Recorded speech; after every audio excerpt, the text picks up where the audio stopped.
1754. A ship pulls into the Tagus River, carrying enough gold to buy a small country. Nobody on the docks blinks. This is just Tuesday in Lisbon, the richest city on earth, where fortunes arrive daily and human waste rains from windows. Tonight, you're going to live there, walk its streets, smell it, survive it, and maybe understand why losing it broke Europe's heart. So look, if Lisbon's wild story keeps you company tonight, that subscribe button's there, and I'm genuinely curious where you're listening from and what ungodly hour it is. The comments are yours. Now, get comfortable, sink into whatever you're lying on, because the bed waiting for you in 1754 Lisbon, it's straw, maybe some wool if you're lucky, and the smell coming through your window isn't night air, it's the city itself, rotting, fermenting, alive. Let's go there. You open your eyes in the darkness of a small room on the third floor of a merchant's house in the Alfama district. It's October of 1754. You are Miguel, 17 years old, a servant in the household of Señor Cardoso, a man who made his fortune importing silk from the east. The room you share with two other servants is barely larger than a closet. There's straw beneath you, not a mattress. Straw, packed into a rough canvas sack that shifts and crackles every time you move. It smells of old sweat and something vaguely animal. The wool blanket over you is coarse enough to scratch, thin enough to let the October chill seep through.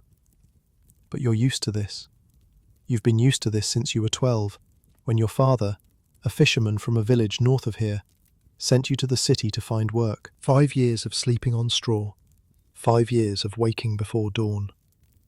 Through the tiny window, no bigger than your head, you can see the first grey light touching the sky. Somewhere below, a rooster is already screaming. Somewhere further, the bells of a church are beginning their morning call. Lisbon never really sleeps, but it definitely wakes up angry.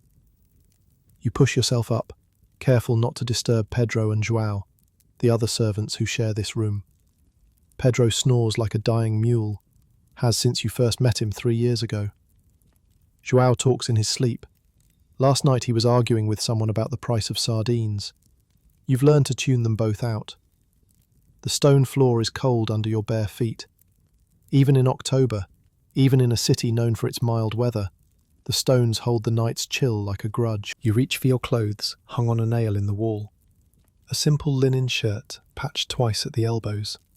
Breeches that were once brown but have faded to something closer to mud. A vest that belonged to the master's son before he outgrew it. You dress quickly. There's no mirror, no candle. You've learned to do this in the dark.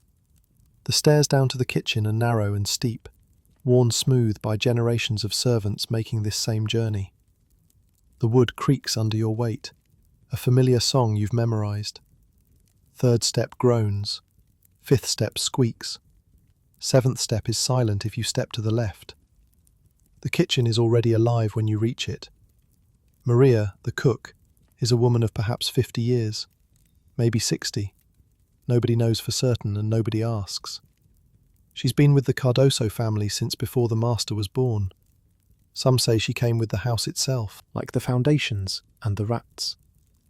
She's standing at the great hearth, stirring something in an iron pot.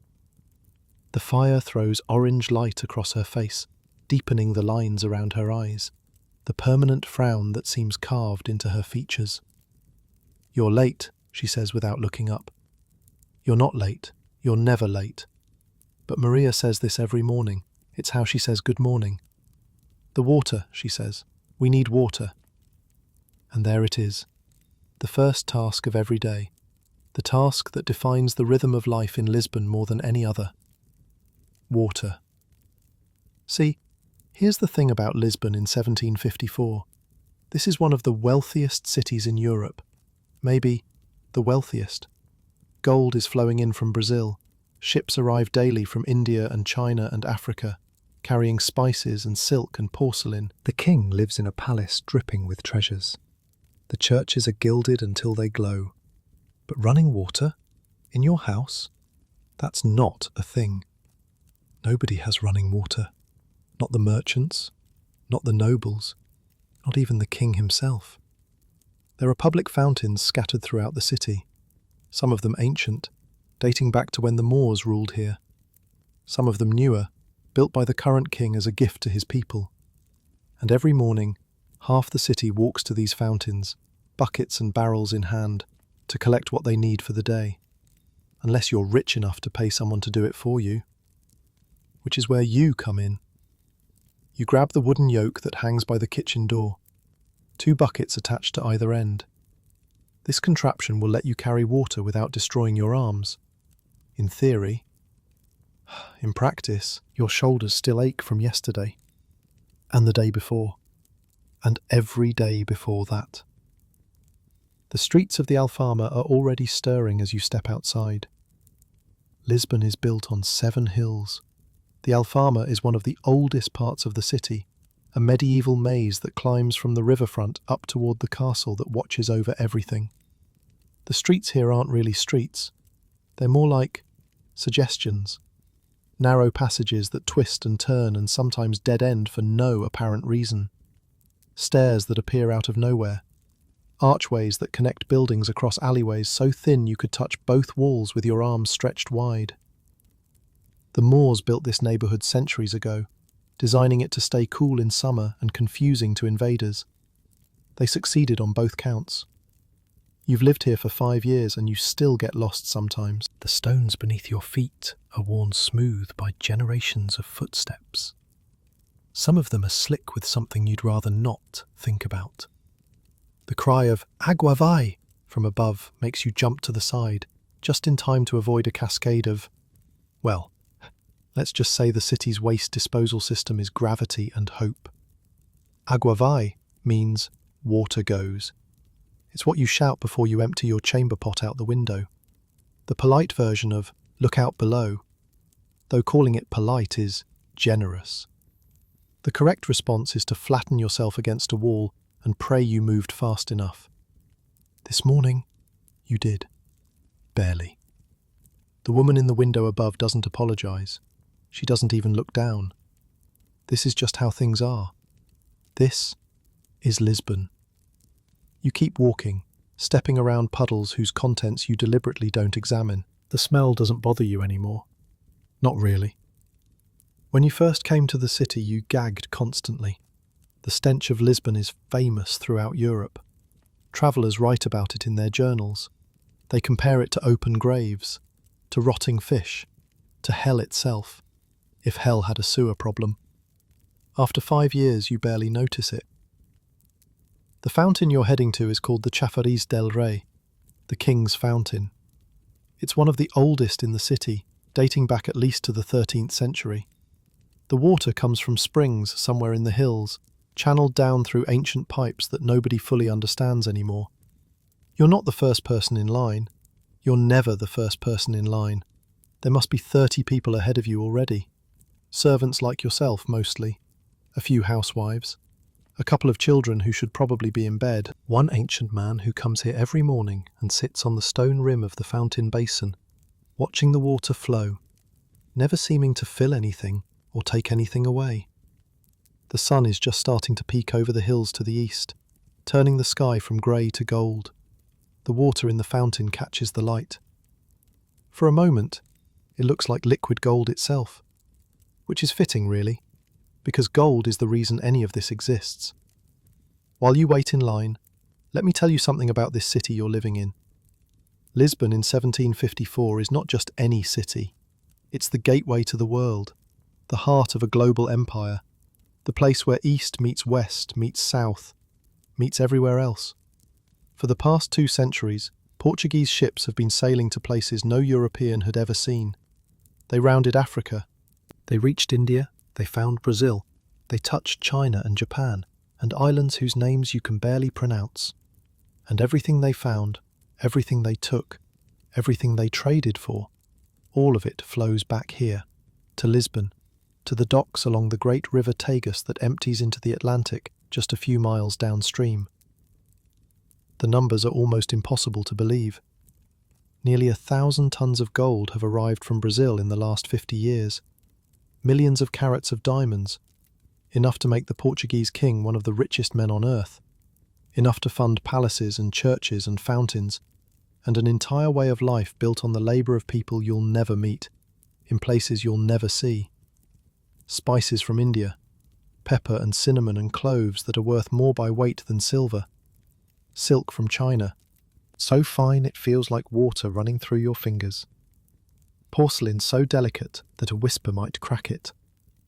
Packed carefully in crates of straw, carried by ships across half the world.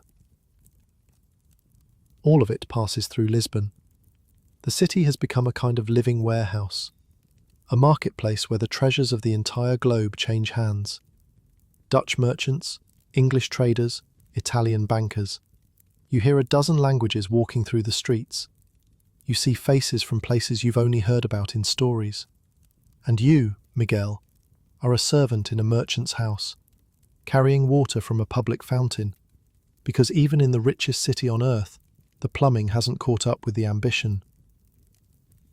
The line moves slowly. A woman in front of you is arguing with another woman about something to do with a chicken. The details are unclear. The volume is not. Lisbon voices carry, especially at dawn, especially when chickens are involved. You shift the yoke on your shoulders, trying to find a position that doesn't make your muscles scream. A Gallego passes you, heading the other direction. You can always spot the Gallegos. They're the water carriers, immigrants from Galicia in Spain, just north of Portugal. They do the heavy lifting that nobody else wants to do, carrying water up the steep hills, hauling goods from the docks, building things, breaking things. They're treated like outsiders, mocked for their accents, blamed for everything that goes wrong. But the city can't function without them, literally. If the Gallegos stopped working tomorrow, Lisbon would die of thirst within a week. This one is carrying 2 massive barrels on a wooden frame strapped to his back. The weight must be enormous. His face is red with effort, his shirt soaked through with sweat despite the morning chill. He doesn't look at you. You don't look at him. There's an unspoken hierarchy among the people who carry water. The Gallegos are at the bottom. You, with your simple yoke and your 2 buckets for a single household, are slightly above. The grand houses have servants who carry water for 30, 40, 50 people at a time. Somewhere in this pyramid, everyone has someone to look down on. The fountain finally comes into reach. You fill your buckets, careful not to splash, careful not to spill. Water is work. Every drop that hits the ground is a drop you'll have to carry again tomorrow. The walk back is harder than the walk there. Uphill this time. The yoke bites into your shoulders. The buckets swing with each step, throwing off your balance, threatening to pull you sideways into a wall or backwards down a flight of stairs. You pass a church, then another church, then another. Lisbon has more churches than you can count, over 40 major ones, 90 convents and monasteries. The bells are ringing now, all of them, a cascade of sound that fills the valley between the hills, that echoes off the stone walls, that becomes a kind of music if you let yourself listen. The city is waking up properly now, shutters opening, voices calling, the smell of bread baking somewhere, the smell of fish frying, the smell of everything else. A Verena passes you going the other direction, a fishwife. She's carrying a massive basket on her head, filled with sardines caught just this morning. She's barefoot, walking on the slick stones like they were a flat road, her posture perfect despite the weight. She's singing something, a working song. The words are about the sea, about the fish, about a lover who left and never came back. Verenas are the women who sell fish in Lisbon. They buy directly from the boats at dawn and carry their merchandise through the streets all day, calling out prices, haggling with housewives, keeping their baskets balanced on their heads through streets that would make a mountain goat nervous. They're known for their voices, for their colourful clothes, for their willingness to fight, verbally or physically, anyone who tries to cheat them. This one catches you looking, and winks. Your face goes red. You nearly drop a bucket. She laughs and keeps walking, her song fading as she rounds a corner and disappears into the maze of the Alfama.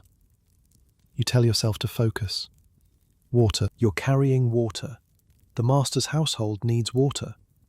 By the time you return to the kitchen, the sun is fully up and the house is alive with activity. Maria takes the water without thanks. Of course she does. She pours it into the great stone basin by the hearth, where it will be used for cooking, for washing, for everything a household needs water for, which is everything. You'll make this trip 3 more times today, maybe 4, if the master's wife decides to wash her hair. But first, there's breakfast. Breakfast for a servant in a Lisbon household is not exactly what you'd call abundant. There's bread, day old usually, hard enough to break a tooth if you're not careful. You dip it in whatever's left of last night's soup to soften it. Sometimes there's a bit of cheese, sometimes a sardine, if the cook is feeling generous. Today, there's bread and watered wine.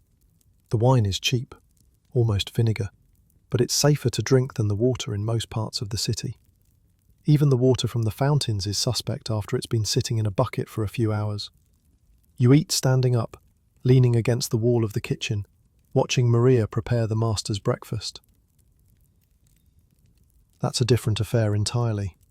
Fresh bread, still warm from the baker down the street, eggs, sliced ham imported from somewhere in the north, fruit that you can't name but that smells like summer, coffee, real coffee from Brazil, a luxury that costs more per pound than a servant makes in a month. You don't feel jealous, exactly. This is just how things are. The master eats like a king because the master is rich. You eat bread and watered wine because you are not. The world makes sense this way, even if the sense it makes isn't particularly fair.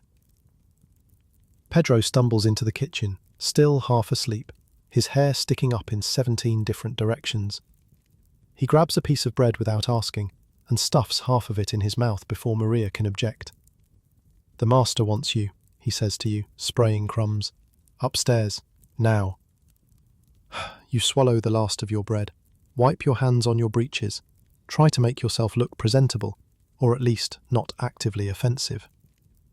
The master's study is on the 2nd floor.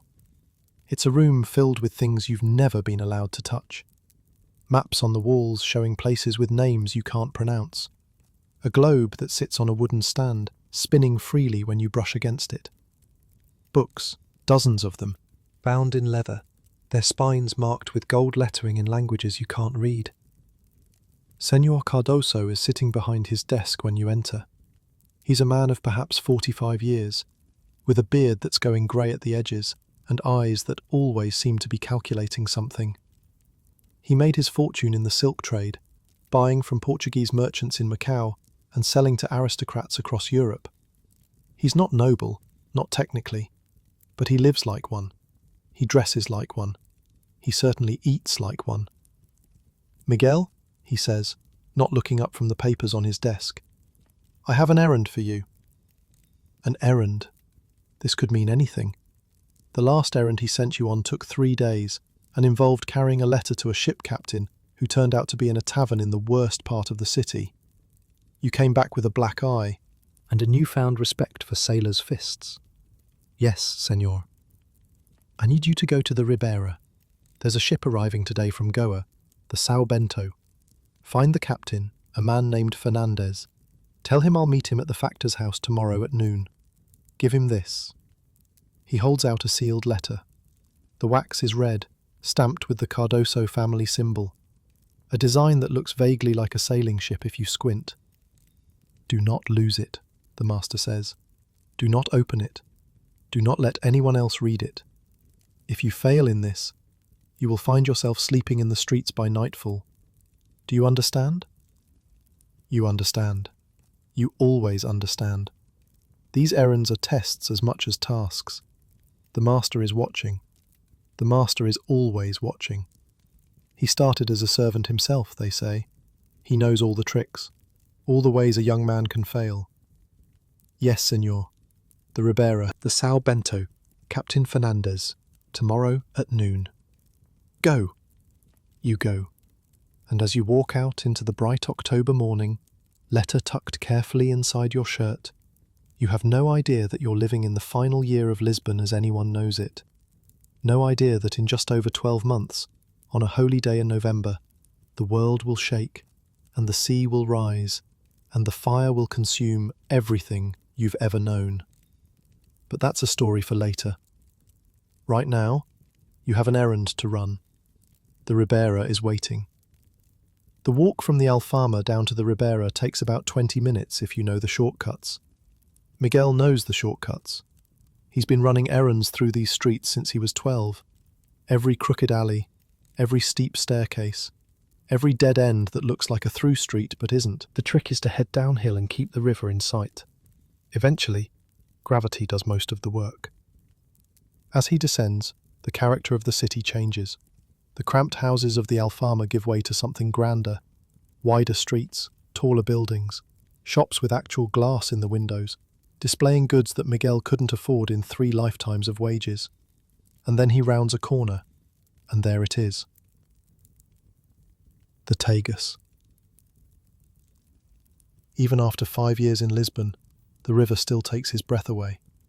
It's massive, so wide that the far shore looks like a different country.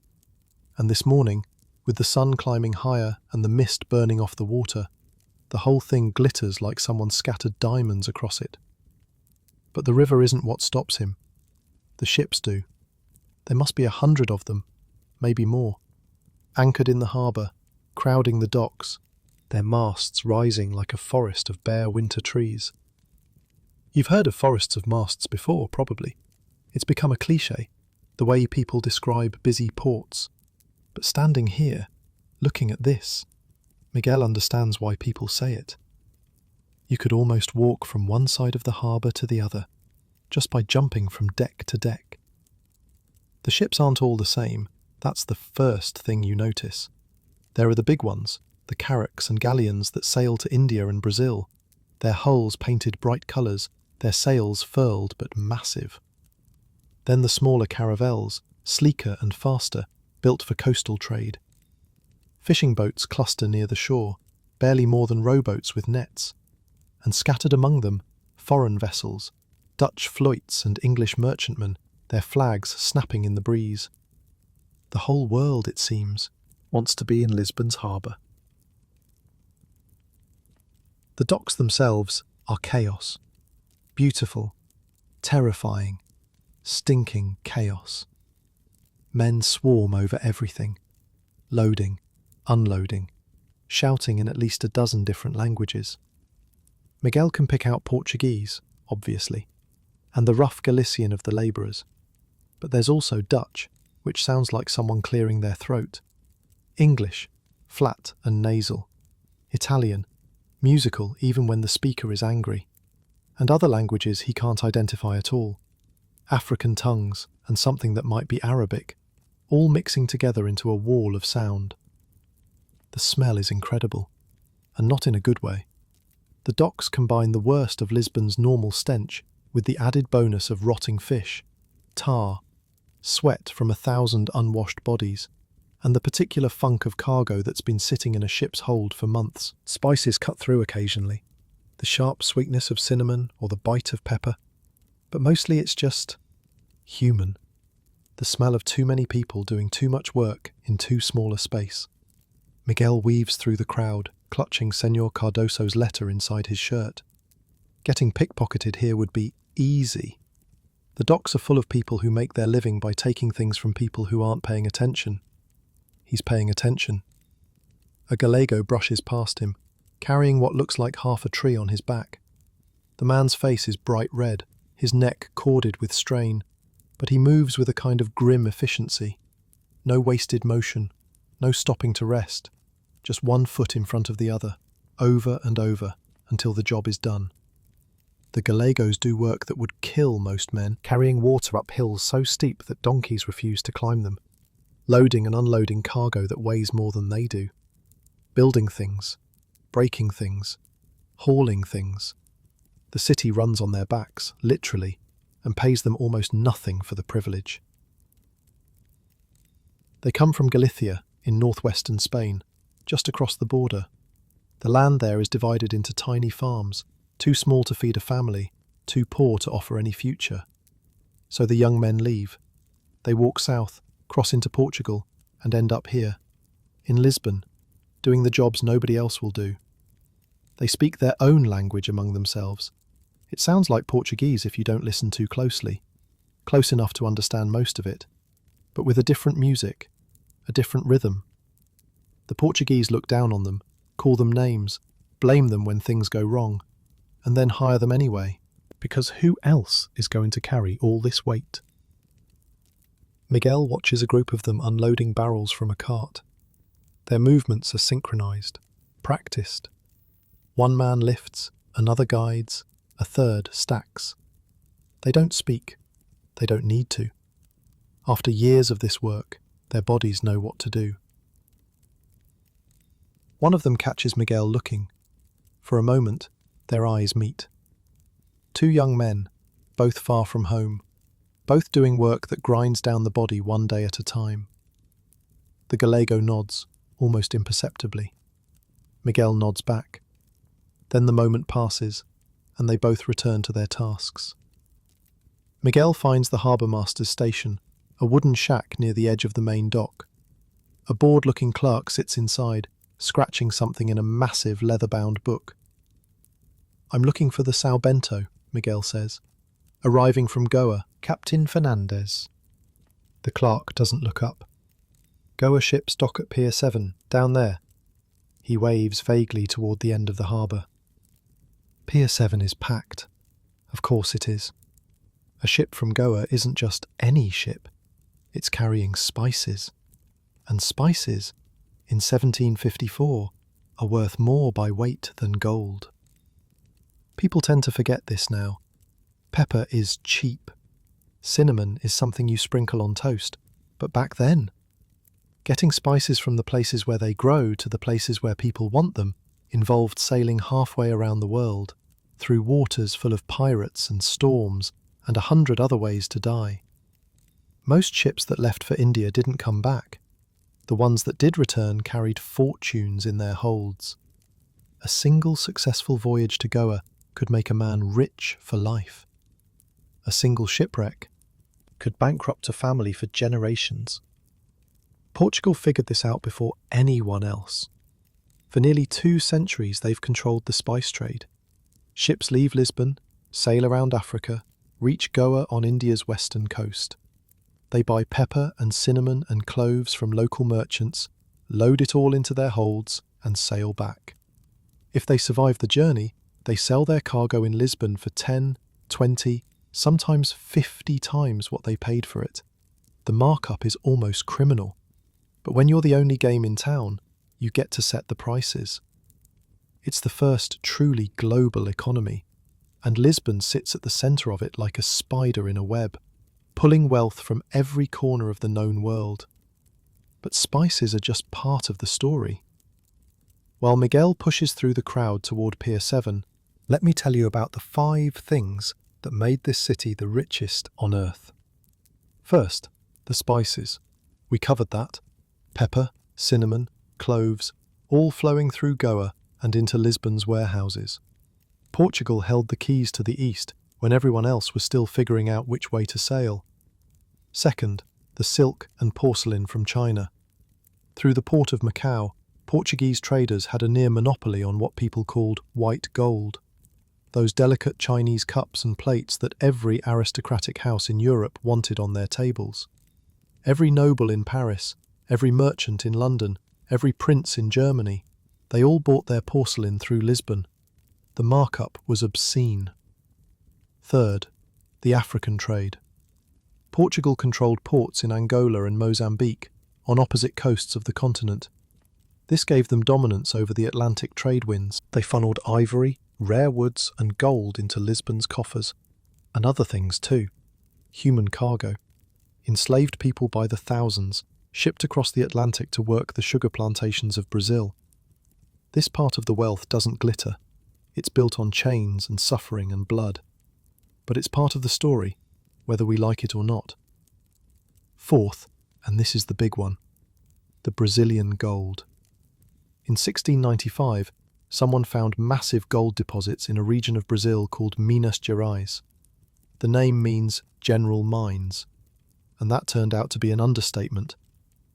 A river of gold started flowing across the Atlantic, nearly 1,000 tons of gold in the decades leading up to where we are now, millions of carats of diamonds, enough wealth to make the Portuguese king one of the richest men on earth, enough to fund every palace, every church, every gilded chapel in the city.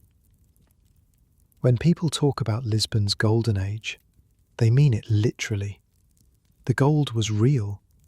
The churches weren't painted gold, they were covered in it.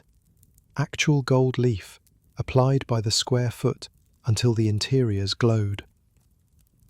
And fifth, because of all this wealth, Lisbon became a magnet for thinkers and artists and scientists.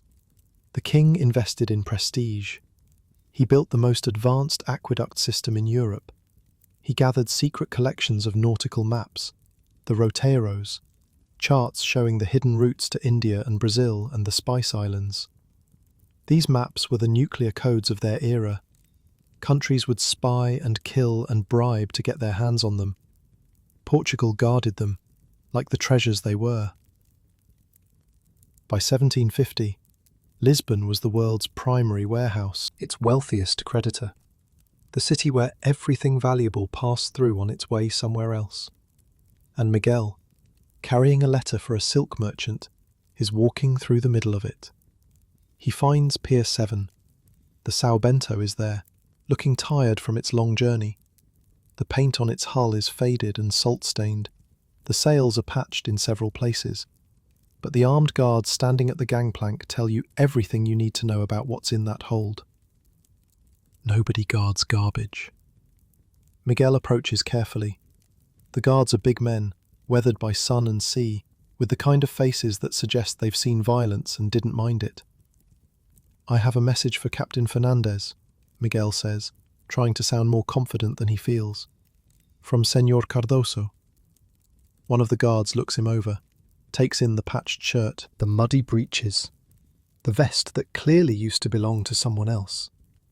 "Wait here." Miguel waits. The sun beats down on the dock. The smell of tar and fish and human sweat settles around him like a blanket. Somewhere nearby, two men are arguing in what sounds like Italian. Somewhere else, a woman is singing a working song, her voice high and clear above the noise of the harbour. The guard returns with a man who must be Captain Fernandez. He's shorter than Miguel expected. Most sailors are. The ceilings on ships aren't built for tall people. But his arms are thick and his eyes are sharp, and he carries himself like someone who's used to giving orders. "You're from Cardoso?" "Yes, Captain.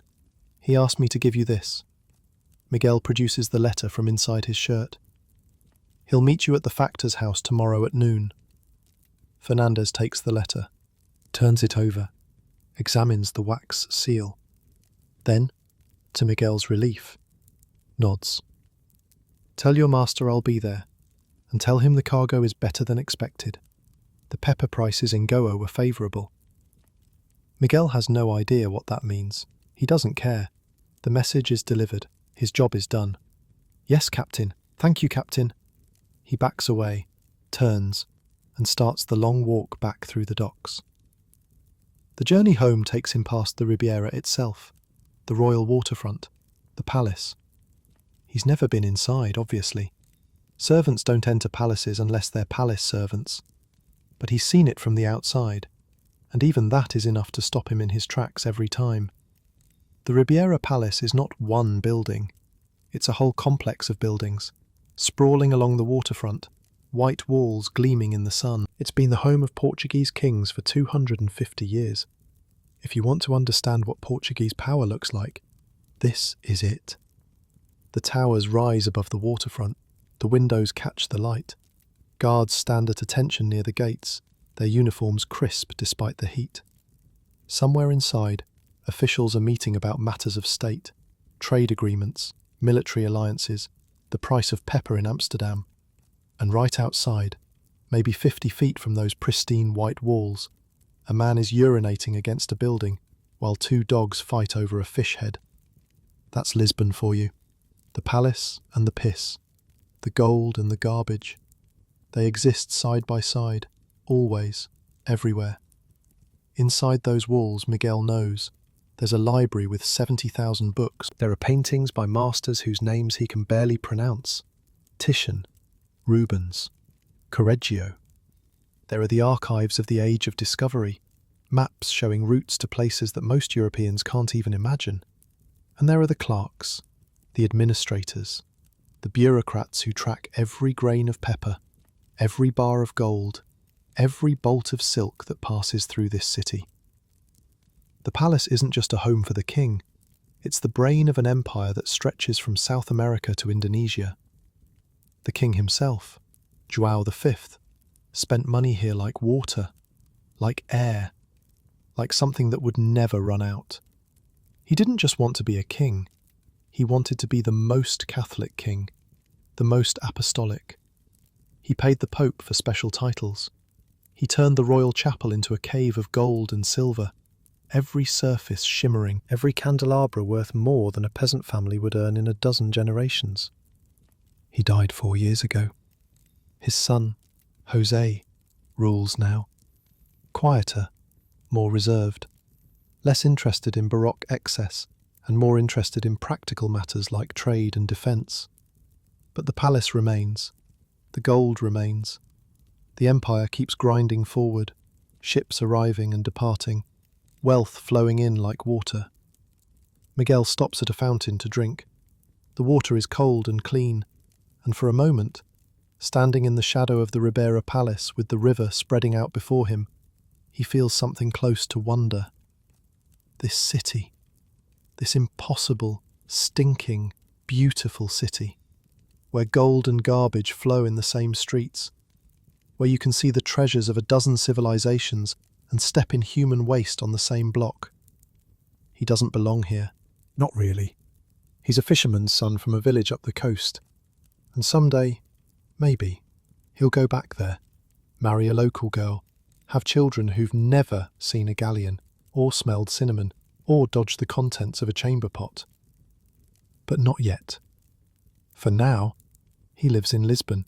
He carries water and runs errands and sleeps on straw. He watches the ships come and go.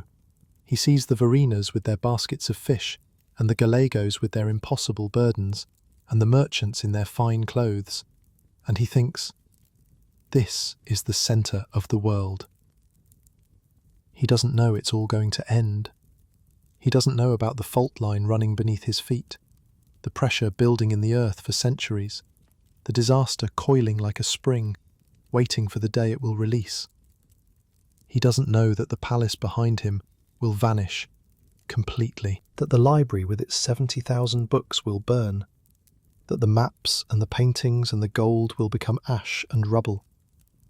All he knows is that the sun is warm, the water is cold, and he has the rest of the afternoon to fill before the day's work is done. He takes another long drink from the fountain. Then he starts the long climb back up the hill, toward the Alfama, toward the merchant's house, toward the life that he thinks will last forever. The stairs are brutal going up, they always are.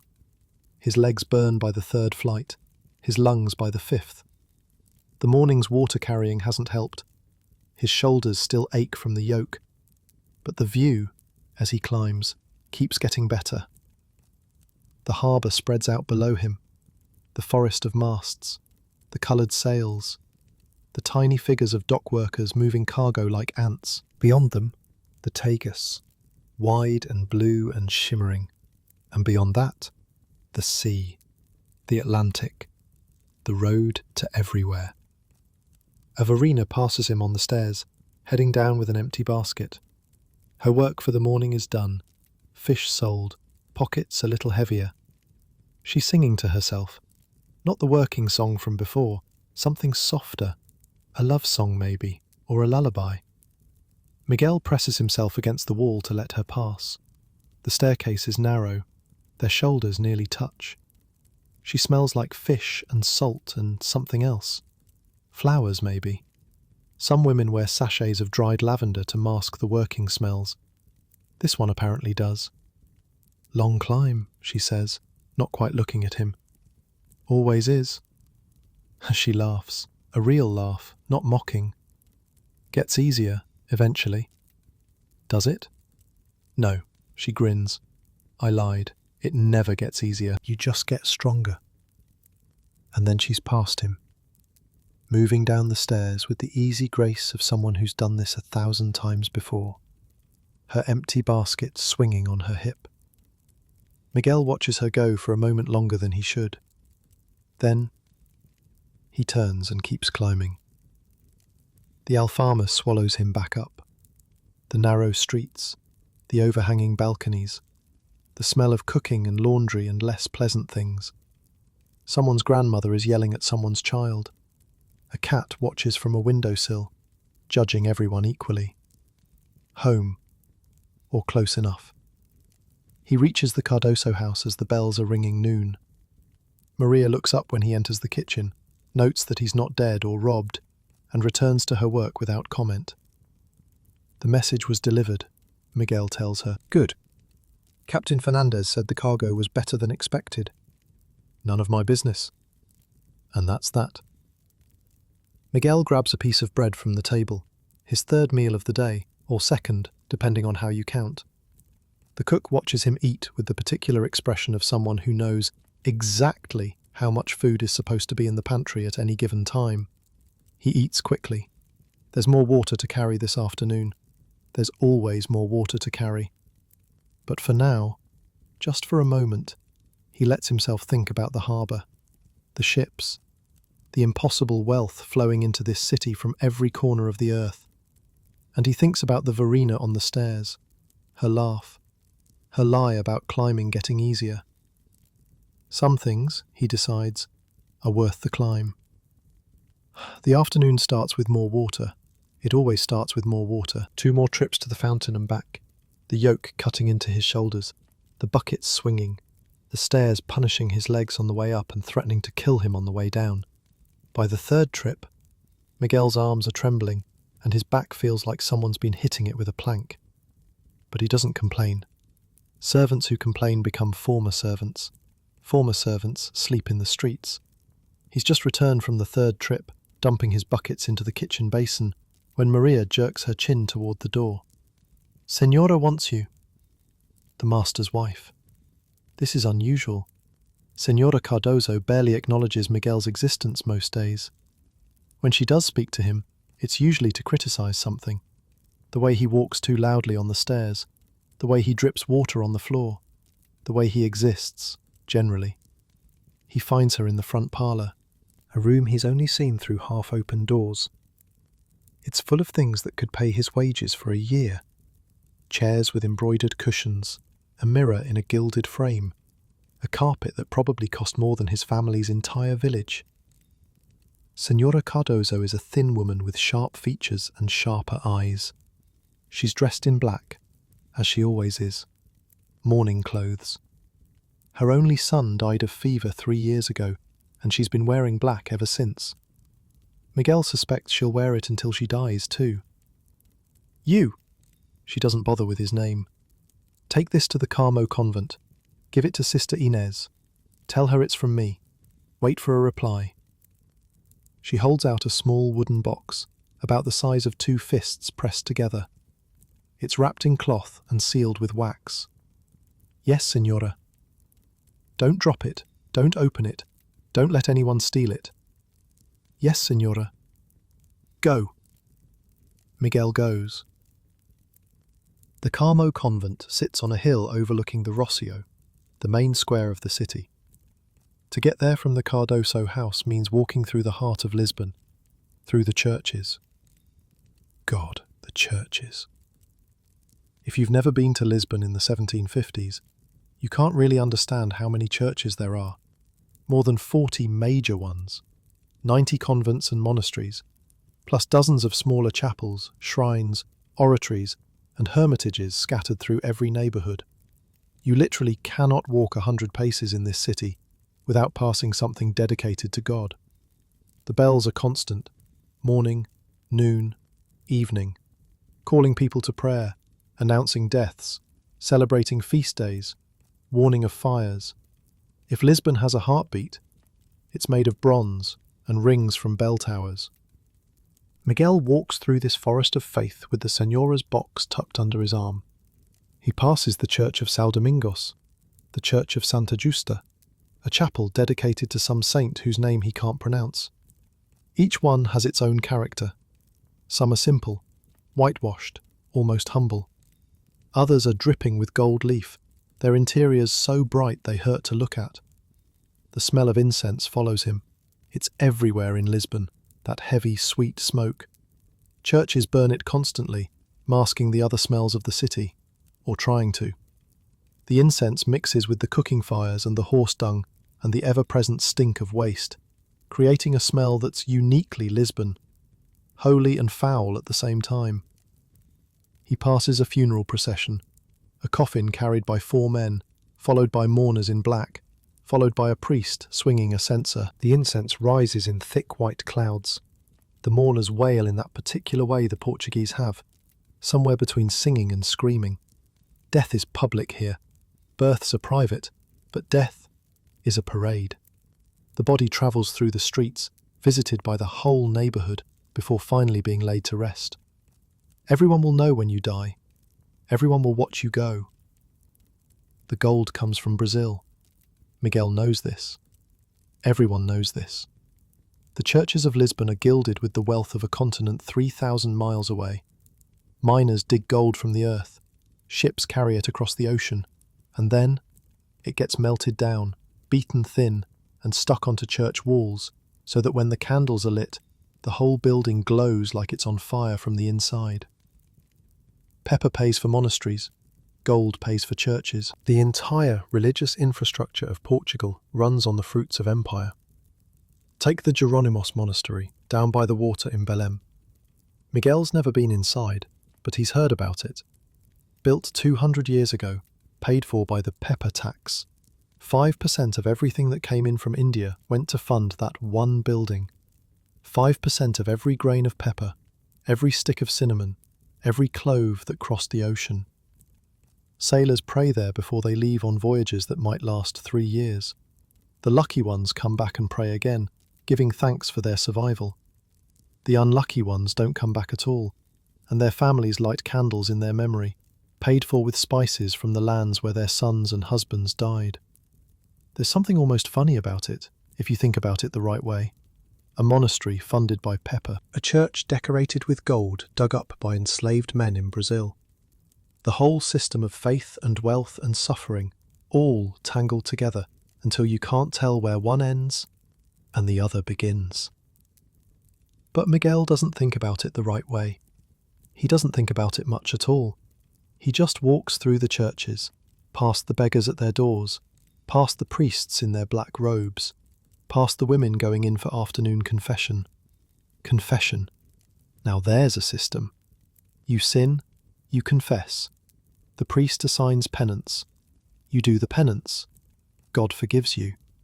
Then you go out and sin again, and the whole cycle starts over. Miguel's last confession was 3 weeks ago. He confessed to impure thoughts about a girl who sells bread near the fountain. The priest told him to say 10 Hail Marys and avoid looking at the bread girl. Miguel said the Hail Marys. He still looks at the bread girl. God, presumably, is keeping track. The Rossio opens up before him like a wound in the city. A huge square, paved with stones, surrounded by buildings that seem to lean back from it, giving it room to breathe. Markets set up here some days, celebrations on feast days, ordinary life, ordinary commerce, ordinary chaos, and executions. Miguel slows his pace. He's always slow through the Rossio. He can't help it.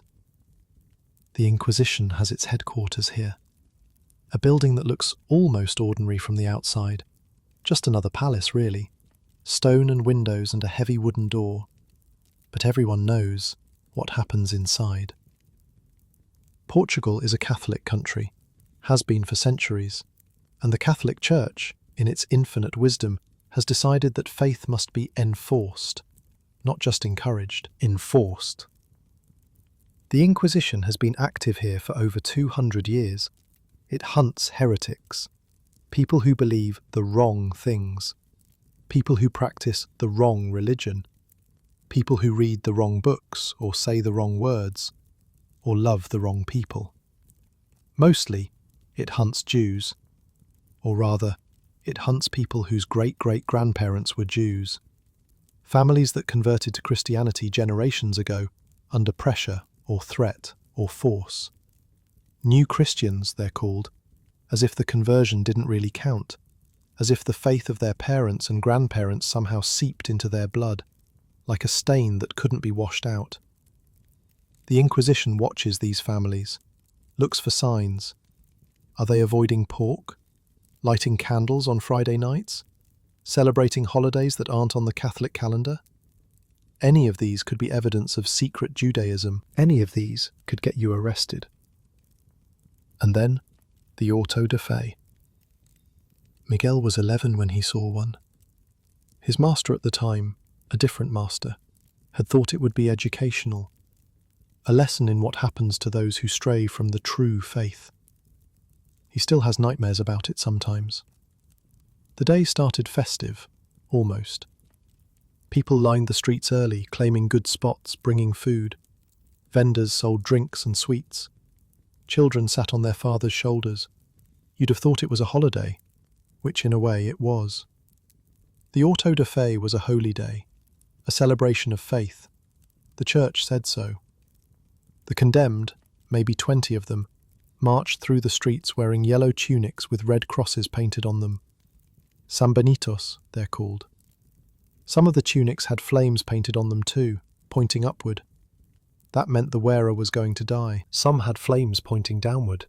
That meant they'd been condemned, but would be spared at the last moment if they confessed. A kind of mercy, if you could call it that. The crowd lined the route, thousands of people, watching in silence or shouting insults or throwing things, rotten vegetables mostly, sometimes stones. The procession ended in the Rossio. There was a platform built for the occasion, chairs for the nobles, a throne for the king himself, because yes, the king came to watch. This was the state at its most visible, the crown and the church, together, demonstrating their power over life and death and the soul. Some of the condemned were sentenced to lesser punishments, public humiliation, imprisonment, confiscation of property.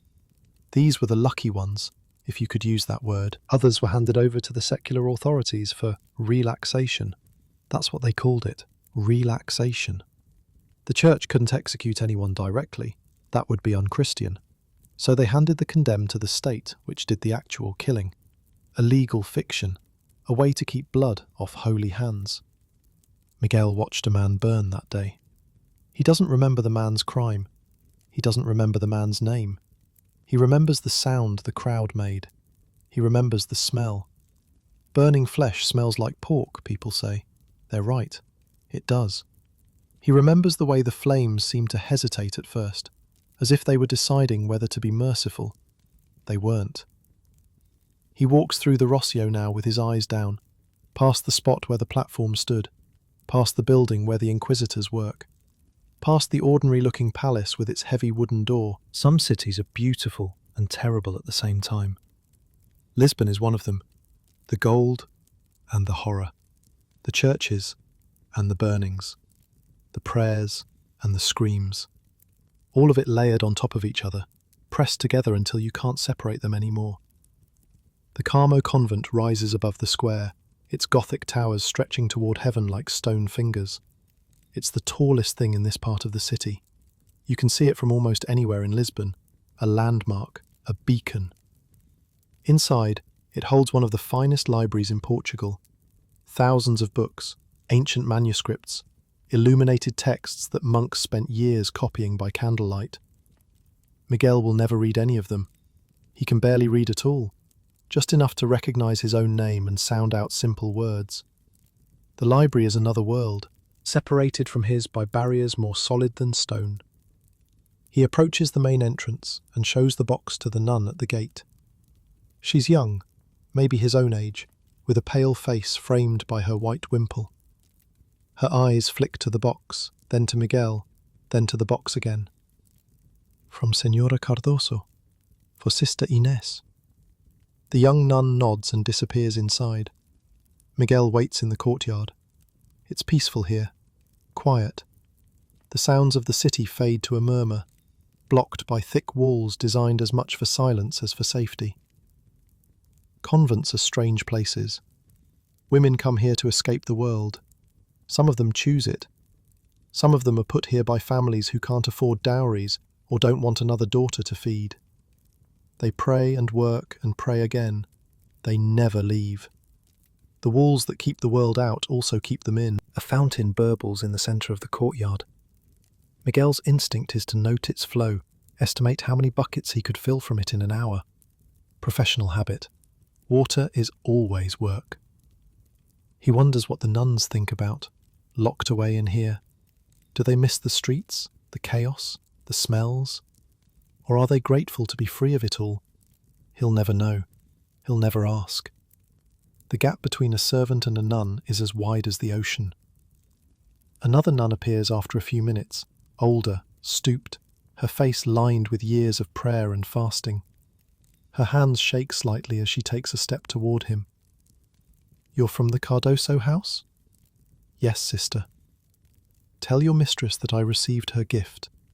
Tell her that I will pray for her son's soul, as I have for 3 years now. Tell her that God's mercy is infinite." "Yes, sister." The nun presses something into Miguel's hand, a small medallion on a leather cord, tin probably, worth almost nothing. "For you, St. Christopher, patron of travellers." Miguel doesn't travel. He carries water up hills. But he thanks her anyway and tucks the medallion into his pocket. The walk back through the Rossio is easier than the walk there. Maybe it's the medallion. Maybe it's the fading afternoon light, softening the edges of everything. Maybe he's just tired and wants to be done with the day. He passes a group of young men arguing about something. Politics, maybe. Or football, if they're playing it in 1754. Or women. Young men argue about the same things in every century. He passes an old woman selling chestnuts from a brazier, the smoke rising in a thin grey line. He passes a priest hurrying somewhere, with his robes flapping behind him like wings. And he passes, without looking, the heavy wooden door of the Inquisition's palace.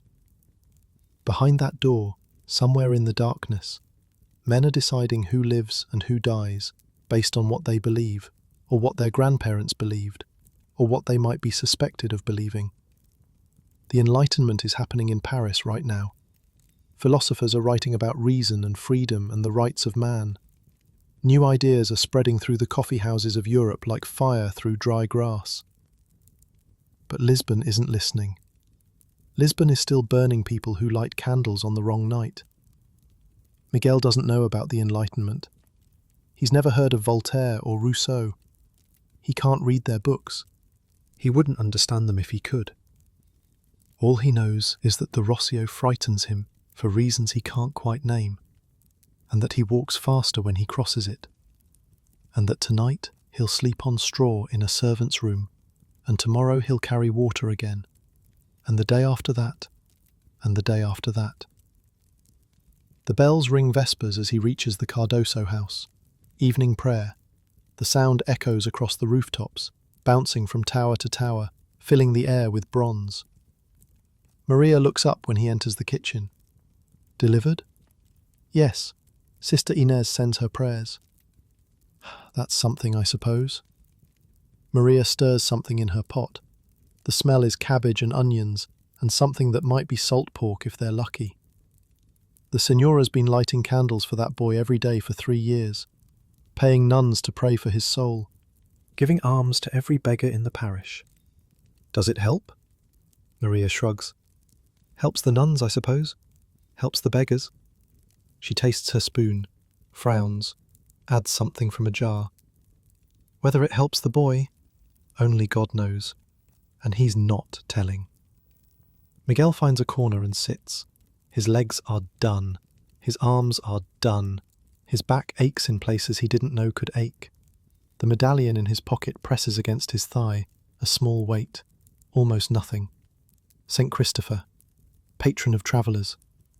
Maybe, someday, but not today. Today he stays here, in this city of churches and gold and horror, watching the light fade through the kitchen window and listening to the bells marking the hours of prayer. Pedro stumbles in looking for food. João follows a moment later. The kitchen fills with the small sounds of servants ending their day, bowls clanking, spoons scraping, quiet words exchanged about nothing in particular.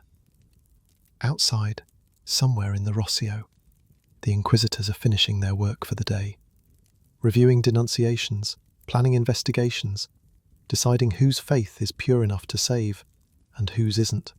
And somewhere else, in a convent on a hill, an old nun is praying for a boy who died 3 years ago, asking God to admit his soul to heaven, using words she said 1,000 times before.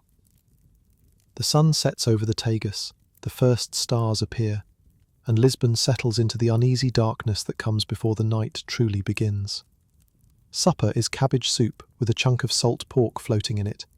Not much salt pork. You'd need a good imagination to call it a chunk, really. More like a suggestion, a memory of pork. But it's food, and it's warm, and Miguel eats it slowly, letting the warmth spread through his tired body. The kitchen is quiet now, just the 4 of them. Maria at the hearth, her face lit orange by the coals. Pedro slumped against the wall, half asleep already, his empty bowl balanced on his knee. João picking his teeth with a splinter of wood, making that annoying sound he always makes when he's got nothing better to do. Outside the light is fading. The bells have stopped for the moment, that brief pause between Vespers and Compline when the city catches its breath. In an hour or so they'll start again. They always do. Maria ladles herself a bowl and sits on the stool by the fire.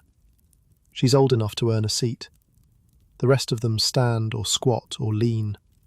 That's the hierarchy of a kitchen. "Did you hear?" João says, still working at his teeth. "The Tavares house is looking for servants." "What happened to their servants?" Pedro asks without opening his eyes. "Fever. 3 of them, dead in a week."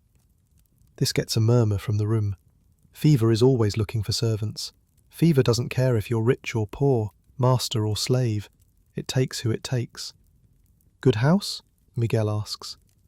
"Better than this," João shrugs.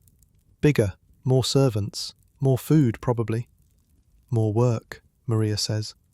She doesn't look up from her soup. Bigger house means more to clean. More people means more cooking. More food means more shopping, more carrying, more everything. "You ever been in a big house?" Miguel asks her. Maria snorts, a sound that might be a laugh, or might be contempt, or might be the sound of someone who's seen too much to find anything funny anymore. "I was born in a big house." "Biggest you've ever seen?" "Probably." The 3 young men look at her. This is more than she's said about herself in months, maybe years. "Which house?" Pedro asks. Maria takes her time answering. She eats a spoonful of soup, wipes her mouth with the back of her hand, stares into the fire. "Mafra." The name hangs in the air for a moment. Even Pedro opens his eyes. "You worked at Mafra?" "I was born there. My mother was a washerwoman. Lived in the palace for 18 years before I came to Lisbon." Maria shakes her head slowly.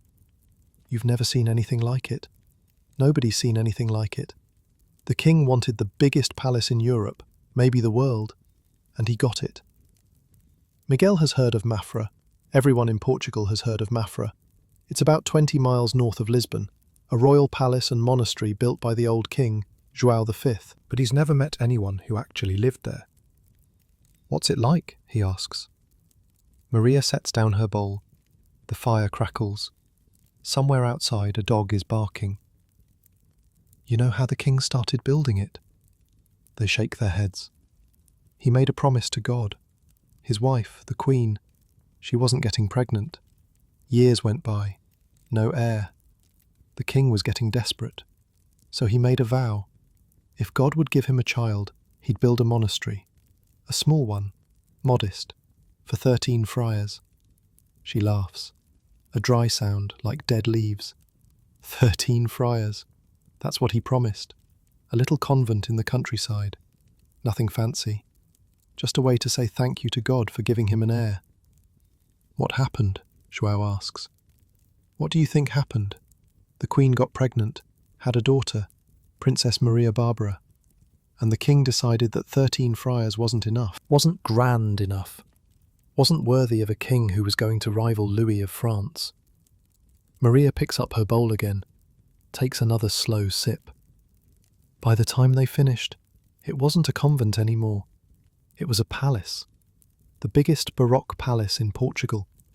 1,200 rooms, 4,700 doors and windows, 156 staircases, a library longer than this entire street. Miguel tries to imagine it. 1,200 rooms. He can barely imagine 12. And the bells, Maria continues. 97 bells, shipped from Flanders. The biggest collection in the world. When they ring, they say you can hear them 10 miles away. The king wanted everyone to know where the money was going. Wanted everyone to hear it.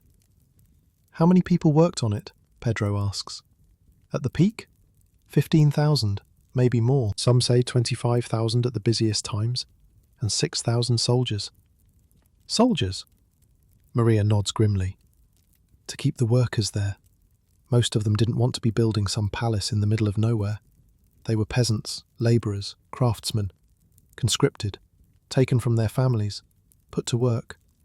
The soldiers made sure they stayed, made sure they didn't run, made sure they kept laying stones until the stones were done, or they were dead. She stares into the fire again. The flames dance in her eyes. My mother told me stories. Men dying from accidents, from exhaustion, from fever. Bodies buried right there in the foundations. Nobody knows how many. The king didn't care. He wanted his palace. He wanted to show Europe that Portugal could build something to rival Versailles. He wanted to show the Pope that he was the most Catholic king in all of Christendom. The Pope? João asks. He paid the Pope for titles. Most faithful king, eminent highness. Used Brazilian gold to buy himself honours from Rome, as if God could be bribed, like a customs official. Did it work? Miguel asks. That depends on what you mean by work. Maria's voice is flat. The palace got built. Took 18 years. The king spent 3/4 of the royal treasury on it. Nearly all the gold coming in from Brazil went straight into those walls. Stone and marble and gold leaf. Enough to build a city. And when it was done, you know what the royal family did with it? Nobody speaks. Nothing. They never lived there. Not really. It was too big, too cold, too far from Lisbon. They visited sometimes, went hunting in the park, held the occasional ceremony. But as a home? Never. The king built the biggest palace in Portugal, and then didn't use it. She shakes her head. 3/4 of the treasury, thousands of workers, men dying in ditches and falling off scaffolds, all so the king could make a point to other kings he'd never even meet. The fire pops, a log shifts. What about the library? João asks. I heard it's full of bats.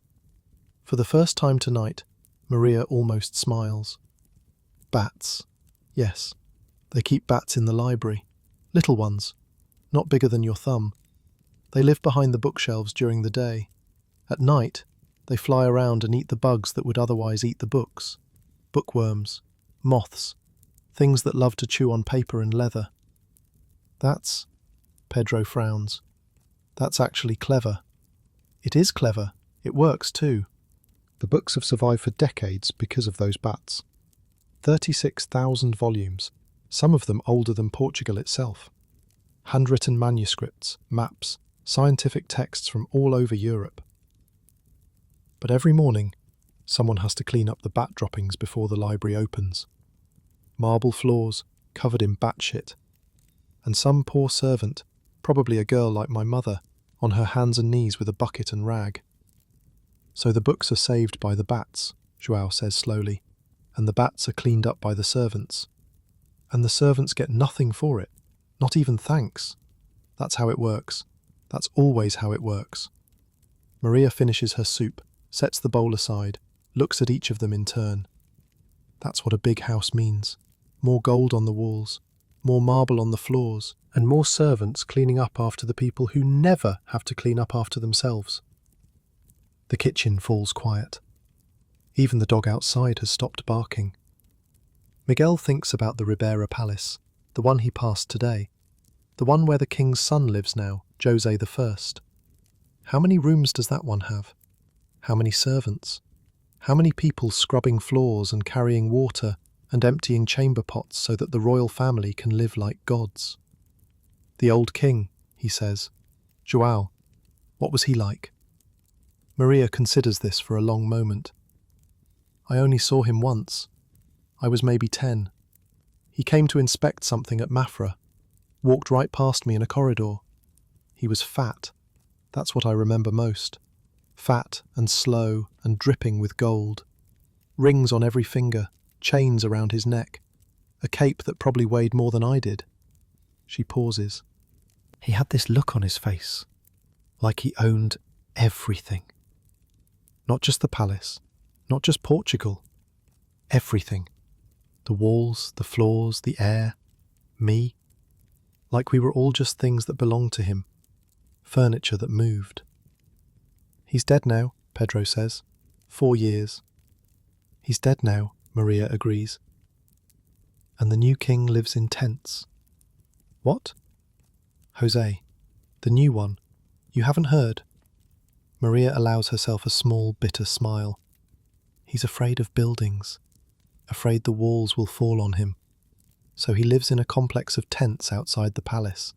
Silk tents, with gilded poles and Persian carpets on the ground. Servants attend him there. Courtiers come to visit. The entire business of running an empire, conducted under canvas, because the king is scared of stone. That can't be right, João says. A king living in tents. Go look for yourself. They're not exactly hidden. The grounds of the palace, covered in luxury tents like some kind of military camp for wealthy nomads. He eats there, sleeps there, holds audiences there, all because he can't bear to be inside walls. Miguel didn't know this. He files it away. A strange fact about a strange world that exists just a few miles from where he sleeps on straw. Why is he scared? João asks. Maria shrugs. Who knows? Maybe he's just mad. Maybe he saw something. The old king was paranoid at the end, saw plots everywhere, thought his servants were trying to poison him, had food tasters, had guards watching the guards, spent his last years getting fatter and more frightened. She stands, bones creaking. Maybe madness runs in royal blood.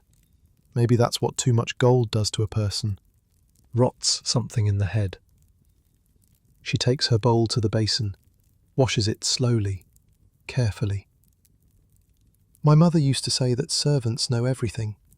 We're invisible, so people talk around us like we're not there. And what I learned from all those years at Mafra is that rich people are just as miserable as poor people. They just have more comfortable beds to be miserable in. She dries her bowl, puts it away, turns to look at them one last time. Get some sleep. Tomorrow's another day of carrying other people's water and cleaning up other people's messes. That's the job. That's always the job. She heads for the door, pauses.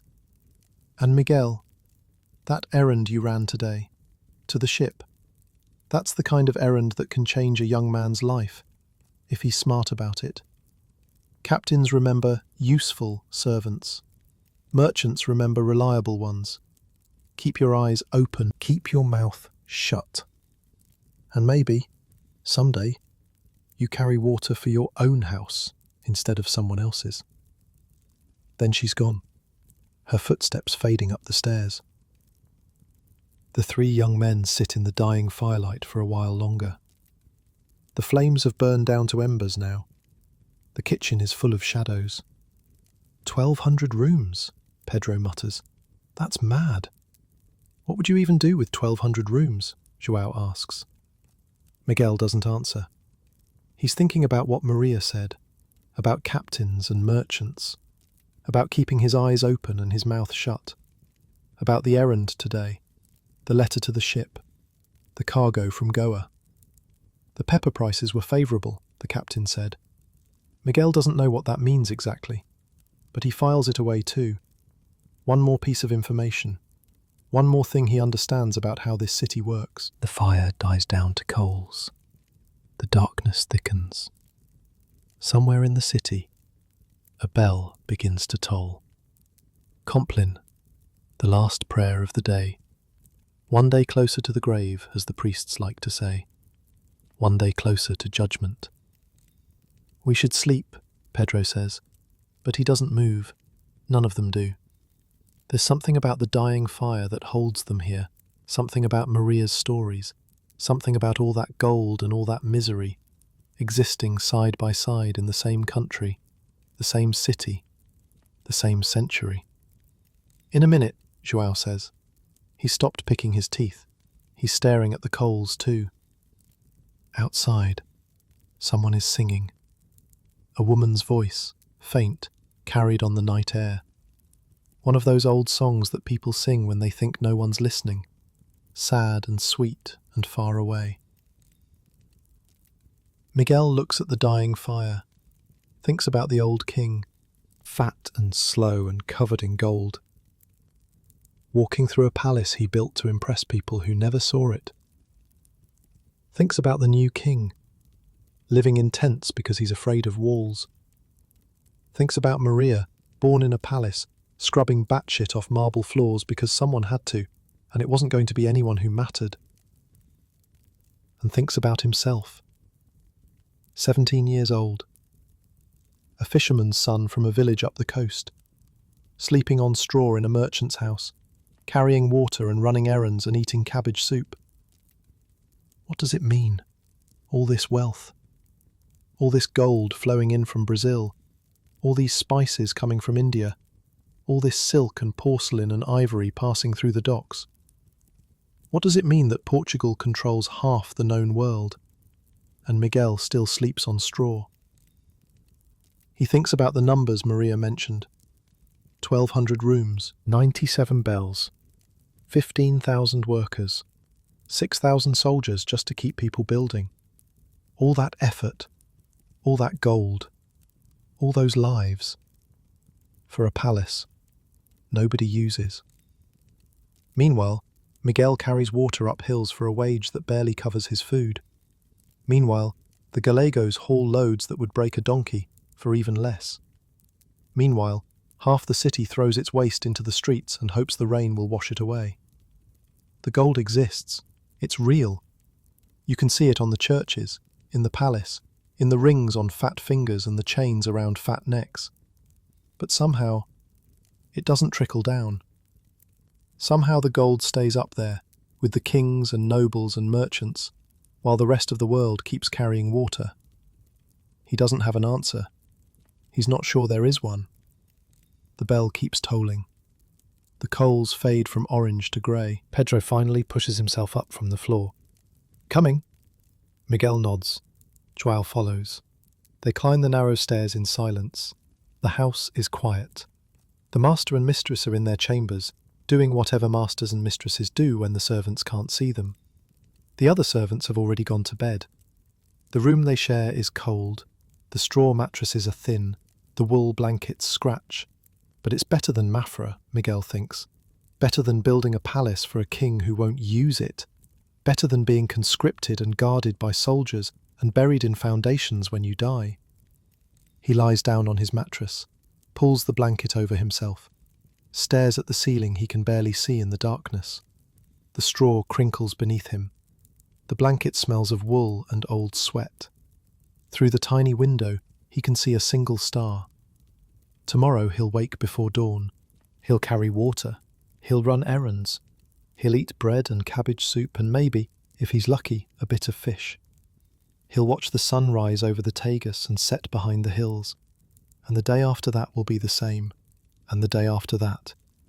And somewhere, in a palace by the river, a king will live in silk tents because he's afraid of stone. And somewhere else, in a palace that's never used, Bats will hunt bugs in a library longer than a street. And somewhere, men are still dying in gold mines in Brazil so that fat kings can wear heavy capes. And the gold will keep flowing in, and the spices will keep arriving from India, and Lisbon will keep being the richest city on earth, full of people who can't afford to eat, and churches that can't afford not to shine. Until it isn't. But Miguel doesn't know about that yet. Nobody does. The disaster is still a year away. The ground beneath them is solid, or seems to be. The walls are standing, the bells keep ringing. The king keeps living in tents, afraid of nothing that's actually coming. He closes his eyes. Sleep comes slowly. When it does, he dreams of gold.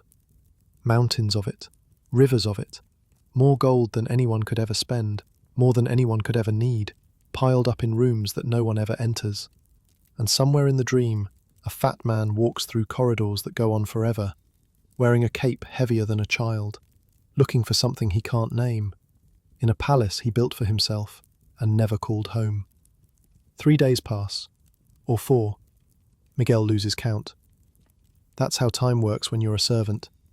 The days blur together into a rhythm of tasks.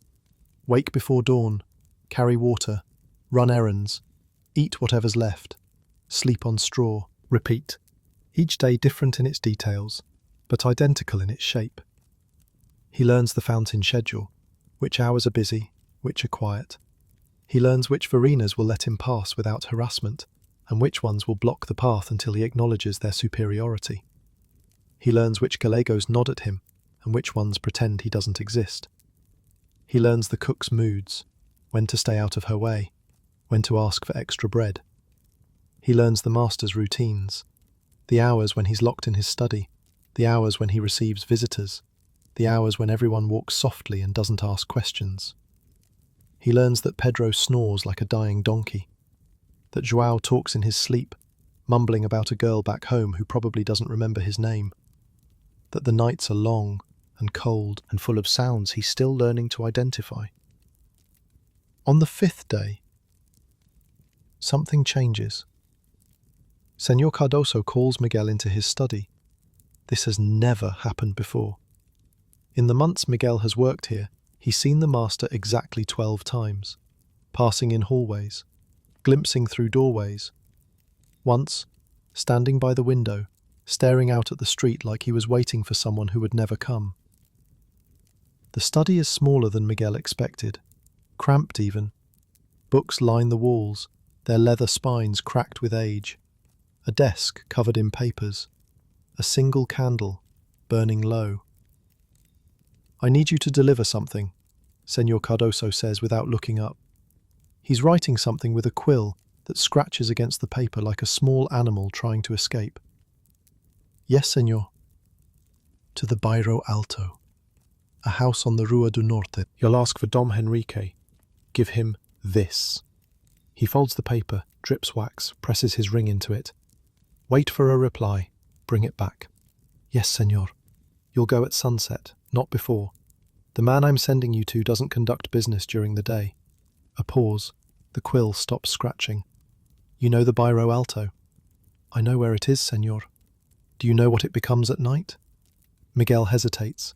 He's heard things, whispers from other servants, stories from the men at the fountain. The Bairro Alto is a quiet neighbourhood by day. Aristocrats, craftsmen, respectable people doing respectable things.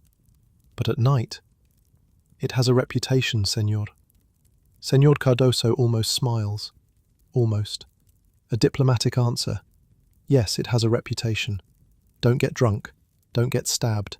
Don't get distracted. Deliver the letter. Get the reply. Come back. Understood? Yes, senor.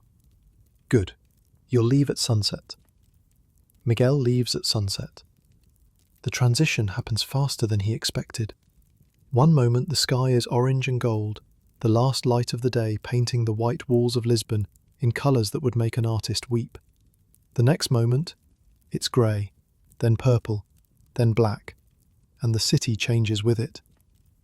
During the day, Lisbon is a city of work. People rushing, carts rolling, merchants shouting, ships loading and unloading. Everyone has somewhere to be, something to do. The sun keeps everyone honest, or at least honest enough. But when the sun goes down, the honest people go home, and the others come out. Miguel walks through streets that feel different now, narrower, darker. The same buildings that look cheerful in daylight now loom like judges. The same alleys that bustled with activity are now pools of shadow where anything could be waiting. Anything at all. He passes a tavern. Light spills from its doorway. Inside, men are drinking and arguing about something. Politics, maybe. Or money. Or a woman. The eternal trinity of things that make men loud.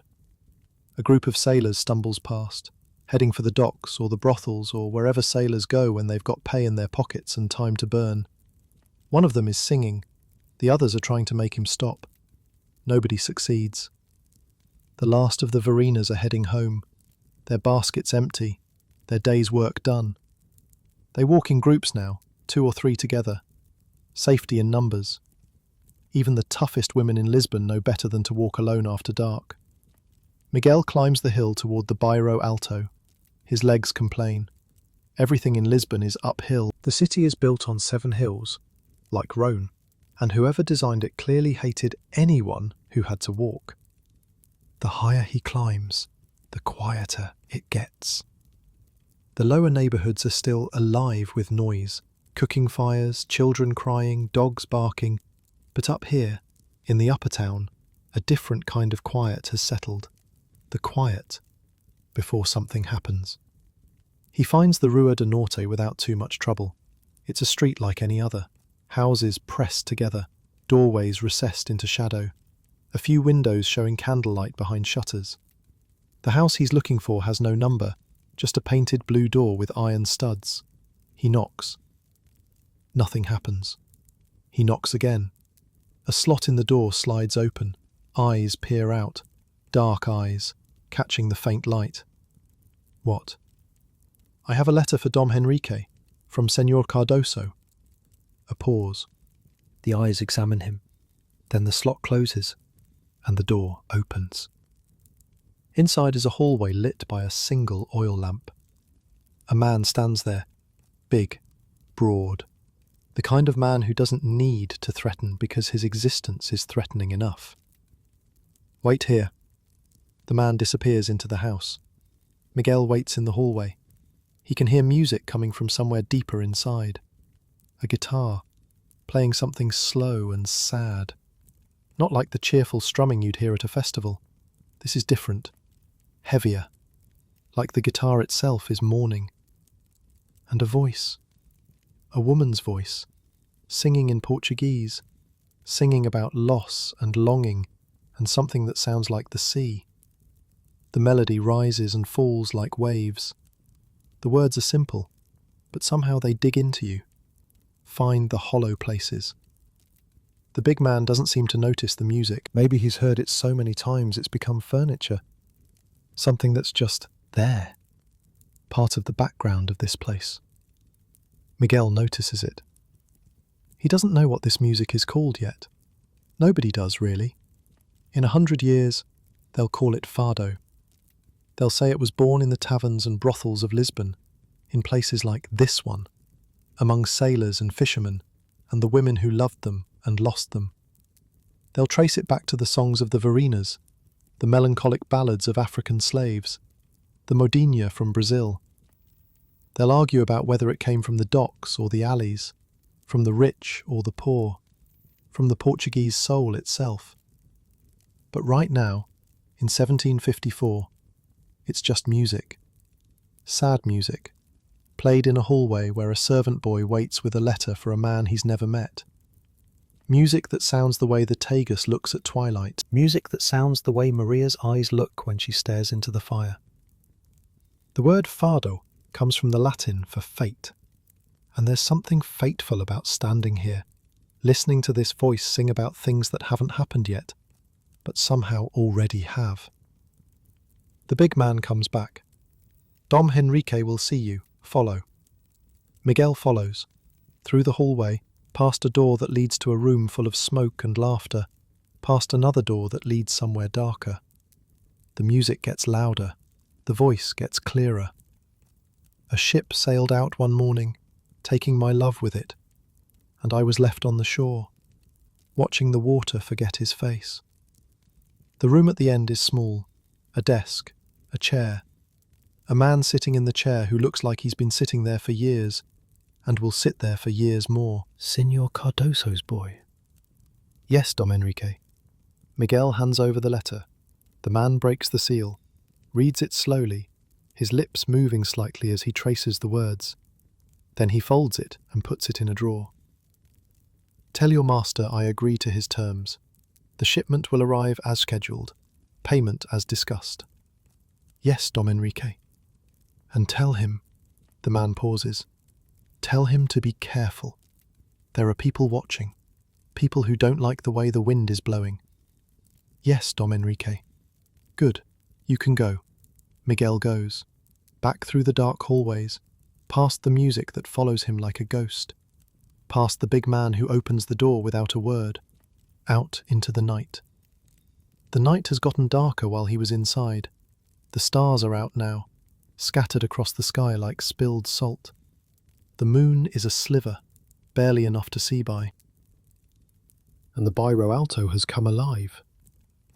It happens all at once, like someone lifting a curtain.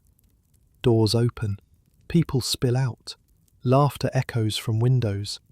Somewhere, a bottle breaks. Somewhere else, a woman screams, but it's a playful scream, the kind that comes before laughter. This is what the Bairro Alto becomes at night, a place for people who want to forget the day. Taverns and wine shops and houses where men pay for things that decent people don't talk about. Music leaking from doorways, arguments spilling into streets. The smell of wine and smoke and something that might be piss. Miguel walks through it like a fish swimming through a reef. He's not part of this world. He's just passing through. But the world doesn't care. It reaches for him anyway. Hey, pretty boy, want some company? A woman in a doorway, her dress showing more than Maria would ever approve of. No, thank you. Suit yourself. You look like you could use some loosening up. He walks faster. A group of men stumble past him, arms around each other's shoulders, singing something obscene about a sailor and a mermaid. One of them tries to pull Miguel into their group. He ducks away. Where you running to, little rat? He doesn't answer. He just walks. The Bairro Alto is a maze at night, worse than the Alfama. Streets that seemed straight in daylight now curve and twist. Alleys appear where no alleys were before. Dead ends materialize out of nowhere. He's lost. Not badly lost. He can still see the lights of the lower city below, can still hear the river, faintly, calling him downhill. But between here and there's a labyrinth of darkness. He picks a direction and starts walking. That's when he hears it. Footsteps. Behind him, matching his pace. He speeds up. The footsteps speed up. He slows down. The footsteps slow down. Miguel's heart starts pounding. The streets are empty here, or seem empty. No more drunken groups, no more women in doorways, just him and whoever's following him. He turns a corner, then another. The footsteps stay with him. He's being hunted. The realization hits him like cold water. This is what it feels like. This is what the rabbit feels when the shadow passes overhead. This is what the fish feels when the net drops. You're not prey until you know you're prey. And then, you're nothing else. The smart thing to do would be to find a tavern, find people, find light. But he doesn't know where the taverns are. He doesn't know where anything is. All he can do is keep walking and hope he walks towards something instead of nothing. He tries to think. What would Maria do? What would Pedro do? But Maria wouldn't be here, and Pedro would probably already be dead by now. And the thinking isn't helping. The thinking is just wasting time. The footsteps get closer. Miguel starts to run. He shouldn't. Running is like bleeding in water. It tells the sharks you're prey. It tells whoever's behind him that he's scared, that he's alone, that he's worth chasing. But he can't help it. His body makes the decision before his mind can stop it. 17 years of fishing village survival instinct kicks in and says, "Run." Behind him, he hears a curse, then footsteps, running too. More than one person, he thinks. 2, maybe 3. The sound echoes off the buildings, and it's impossible to tell. He takes corners at random. Left, right, left again. The buildings blur past him. The cobblestones are slippery under his feet, worn smooth by centuries of people walking on them, and he nearly falls twice, once on a corner, once on a step he didn't see. His lungs are burning, his legs are screaming. He's not made for this. He's made for carrying water up hills, not sprinting through labyrinths in the dark. Then the cry, "Agua vai!" The warning comes from above. Water goes. The traditional shout that means someone's about to empty a chamber pot out their window. Miguel throws himself against a wall. The contents of the pot splash onto the street where he was standing a moment ago, right in the path of whoever was chasing him. A man's voice, cursing, sputtering. Miguel doesn't wait to see who it is. He runs. He runs until his lungs burn, until his legs feel like they'll collapse, until he bursts out of the Bairro Alto and into the wider streets of the lower city, where there are still people, still light, still something like safety. He stops, bends over, gasps for breath. No footsteps behind him. Maybe the chamber pot discouraged them. Maybe they gave up when he hit the main streets. Maybe they were never really chasing him at all, and his scared mind invented the whole thing. He doesn't know. He doesn't want to know. He walks the rest of the way home in the centre of the street, where the moonlight can find him, and where anyone watching can see that he's just a servant, walking home, not worth the trouble. The Cardoso house is dark when he arrives. Everyone's asleep except Maria, who never seems to sleep, who's always awake when you need her, and sometimes when you don't. "You look like you've seen a ghost," she says from her spot by the dying fire. "I got lost." "In the Bairro Alto?" She shakes her head. "That neighbourhood eats people, you know. Men go up there and never come back. They say there are gambling dens where you can lose everything you own in a night. Brothels where they'll take more than your money. I just delivered a letter and got chased by the look of you." She doesn't ask by whom. She doesn't need to. That's Lisbon after dark. During the day, it pretends to be civilized. At night, it remembers what it really is. "What's that?" Maria stirs the coals. The embers glow briefly, then fade. A city built on gold and suffering, on spices and slaves, on prayers and burnings. Everything beautiful here is stained with something ugly underneath. Everything holy has something profane hiding behind it. She pauses, adds another piece of wood to the fire, even though there's no point. It's late. The fire should die. I've been here 40 years now. Watched this city grow fat on the riches of the world. Watched the gold pour in from Brazil. Watched the ships come and go. Come and go. And you know what I've learned? Miguel waits. The fire crackles. It can't last. Nothing this good lasts. Nothing this corrupt survives forever. The bigger they build their palaces, the harder they'll fall.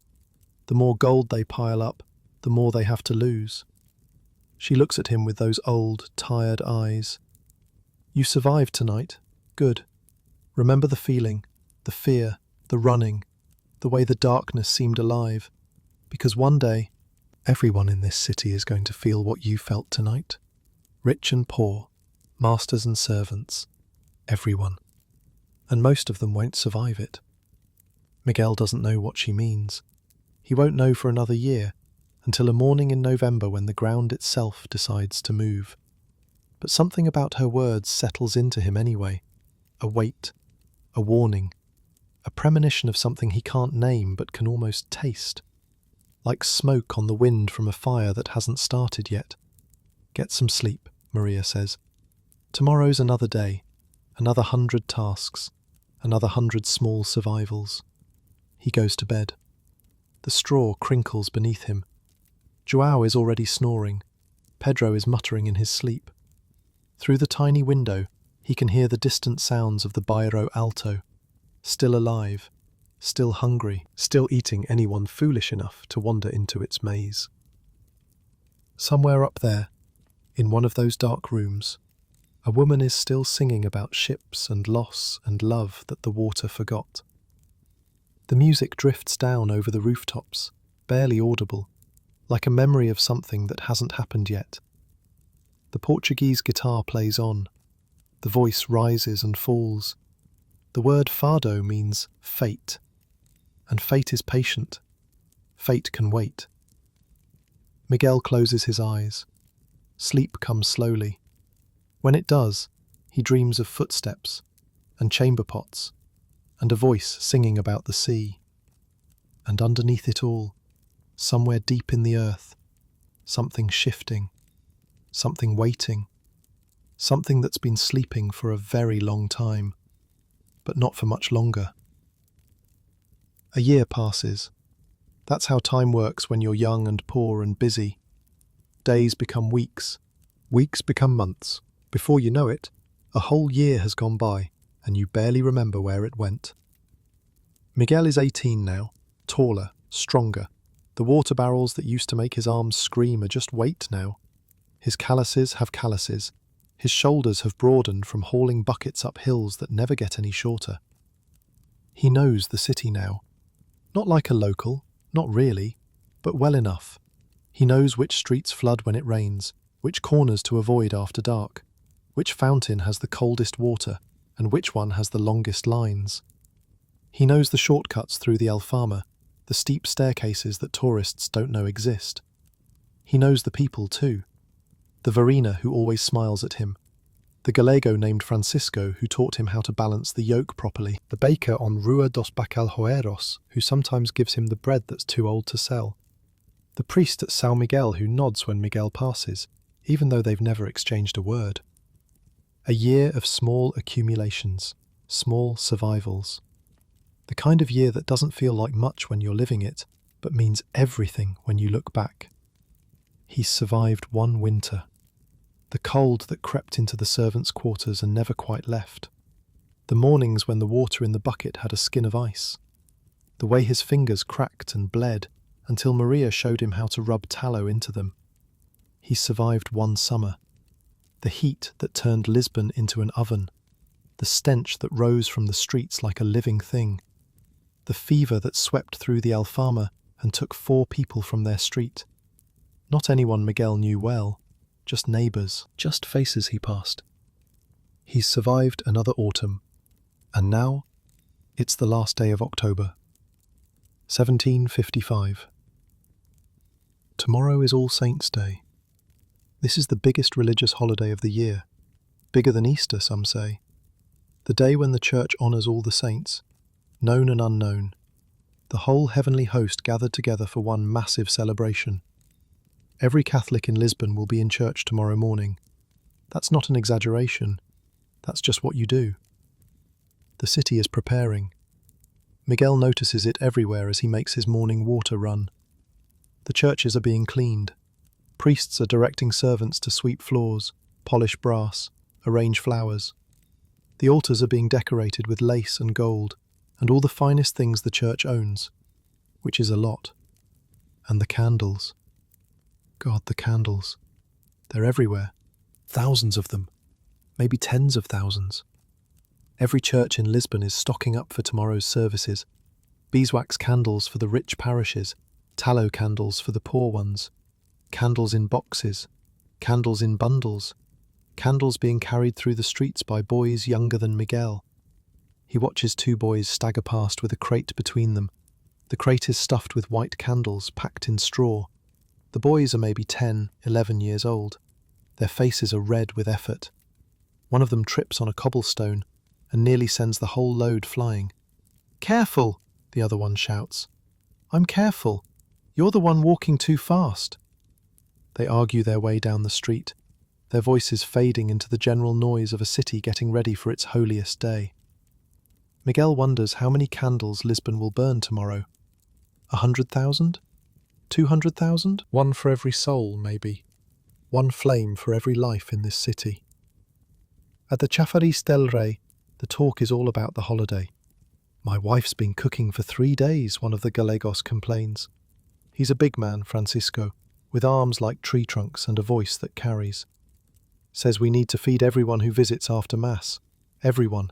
Her entire family. My entire family. Half the neighbourhood. At least you have a wife, another man says. This one is younger, newer. Miguel doesn't know his name yet. Some days that's not the blessing you think it is. Laughter. Easy, tired laughter. The kind men make when they're too exhausted for anything sharper. What about you? Francisco asks Miguel. Your household doing something for the feast? Mass at São Roque, then a meal. The Senora wants everyone there. São Roque, Francisco whistles. Fancy church. Rich people's church. We're not rich. We just work for them. Same thing to God, I suppose. Francisco fills his barrel. Though I've noticed God seems to prefer the company of rich people. Their churches are always nicer. This gets more laughter. Even Miguel smiles. There's a freedom in these moments at the fountain, a space where men can say things they wouldn't dare say elsewhere, where the hierarchy loosens just enough to breathe. Miguel fills his barrels and heads back up the hill. The morning is cool. October has turned the air crisp, and there's a clarity to the light that only comes this time of year. The sky is very blue, very empty. He passes the Say Cathedral. Inside, workers are hanging banners. He can hear the choir practicing. The sound drifts out into the street like something holy trying to escape. Latin words he doesn't understand, lifted by voices he'll never have. Tomorrow, this cathedral will be packed. Standing room only. People pressed together so tight you can barely breathe. The air thick with incense and sweat and devotion. Thousands of candles burning on the altar, their flames making the gold shimmer like it's alive. Miguel has been inside the Say exactly twice. Once for the funeral of a neighbour, once because João dared him to. It's the kind of place that makes you feel small. The ceilings are so high they seem to hold up heaven itself. The stone is so old it remembers things you can't imagine. He doesn't think about what those stones might see tomorrow. At the Cardoso house, the preparations are quieter but just as thorough. Senora Cardoso is having one of her better days. She's actually come downstairs, which happens maybe once a week now. She's directing the servants to prepare the house for the holiday. Fresh flowers in every room. The good tablecloth, the one that only comes out for special occasions.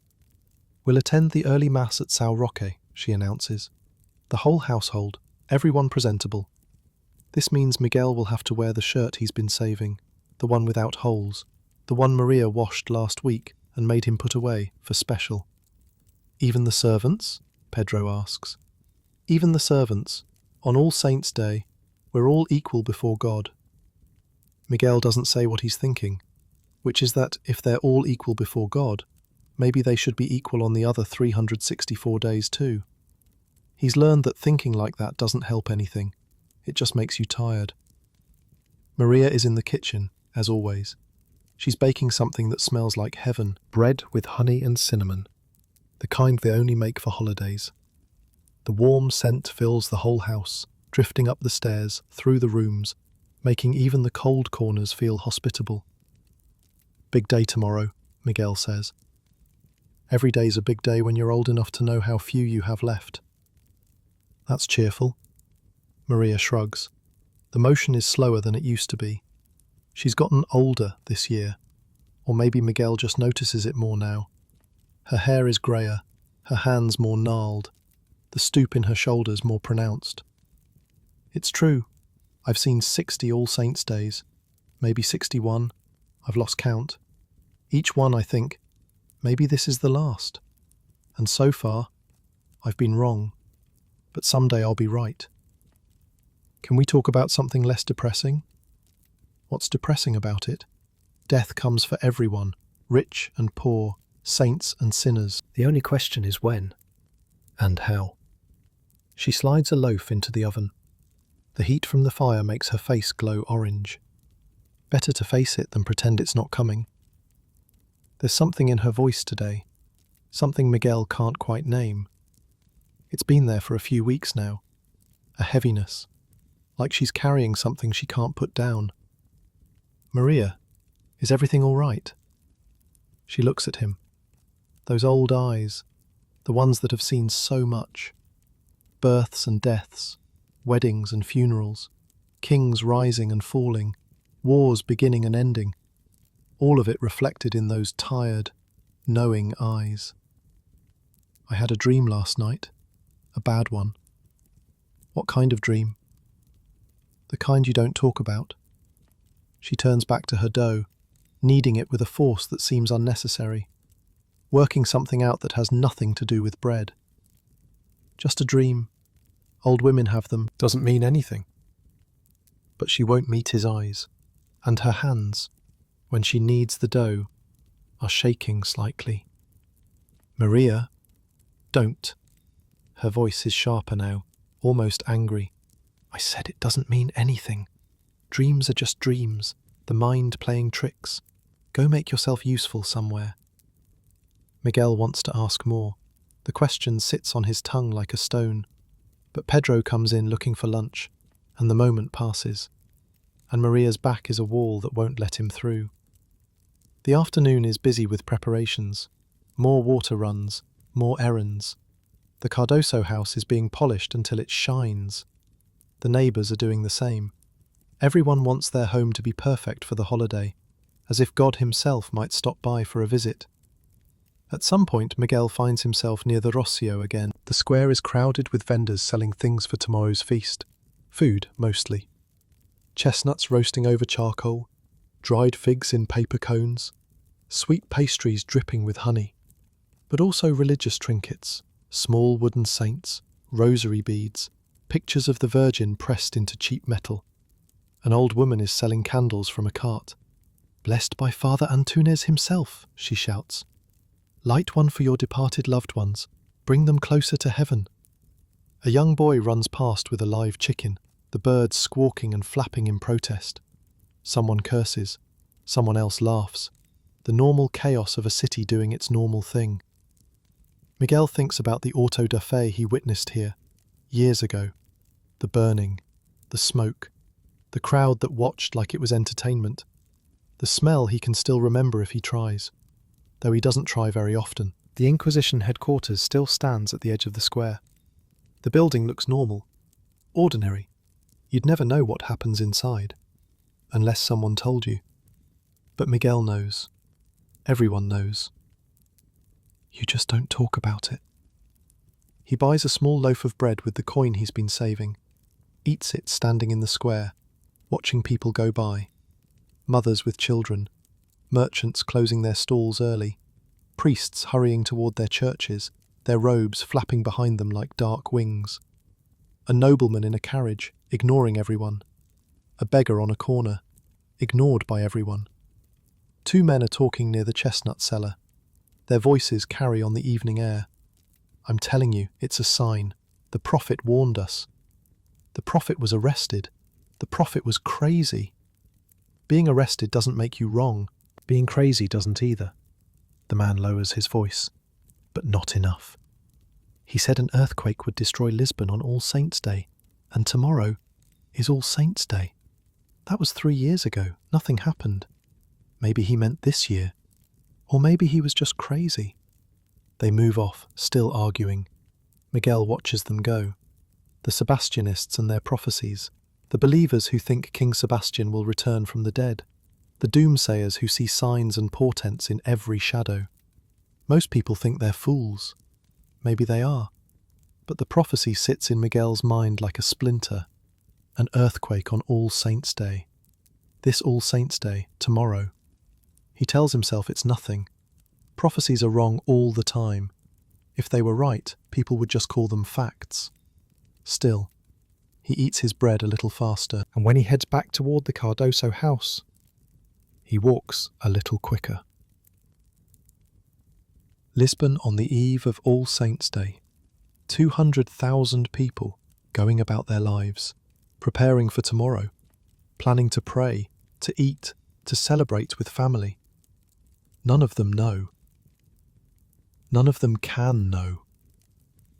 That's the thing about disasters. They don't send warnings.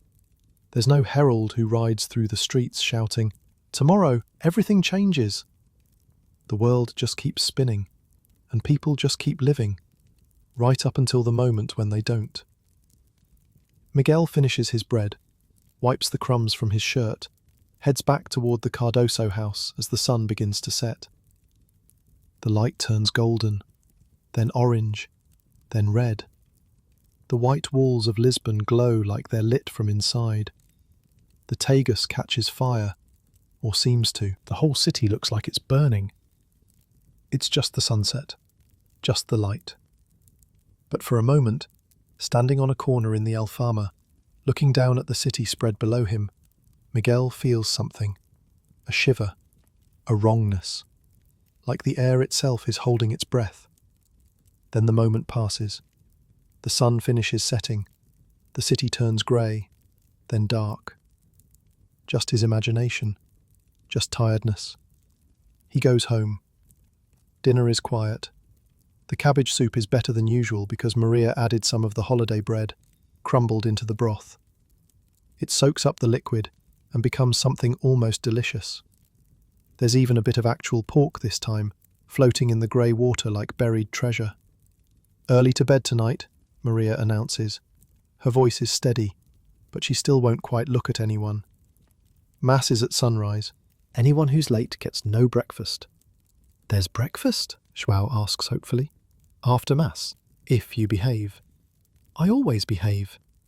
"You talk in your sleep about a girl named Anna." João's face turns red.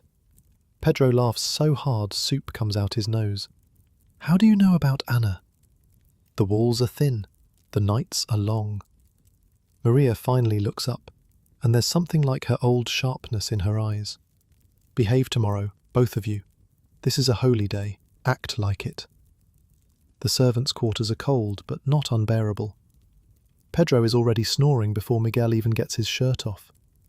João is staring at the ceiling, probably thinking about Anna now that she's been mentioned. The girl back home. The one who may or may not remember his name. "Do you think she's thinking about me?" João asks the darkness. "Who? Anna?" "No, the Virgin Mary. Yes, Anna." "I don't know. Probably. Maybe. Why don't you write her a letter?" "I can't write." "Get someone to write it for you." "Who? You can't write either." This is true. Miguel can sign his name. Sort of. But that's about it. Writing is for priests and nobles and merchants with ledgers to keep, not for servant boys from fishing villages. "Just go to sleep," Miguel says. "You think she's found someone else?" "João, sleep." Silence, for a while. Then Pedro mutters something in his sleep, and João rolls over, and the conversation is over. Miguel lies on his straw and listens to the night. The city is quieter than usual. Everyone's resting up for tomorrow. He can hear distant bells, calling the faithful to evening prayers. He can hear dogs barking, cats fighting, the endless sound of a city that never quite sleeps. And underneath it all, something else. Something he can't hear exactly, more like feel. A hum, a vibration. So low it's almost nothing, like the earth itself is breathing. Probably just his imagination. He closes his eyes. Sleep comes slowly.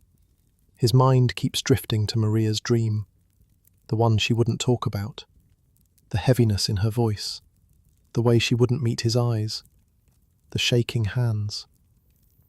What did she see? What could be bad enough that she wouldn't even describe it?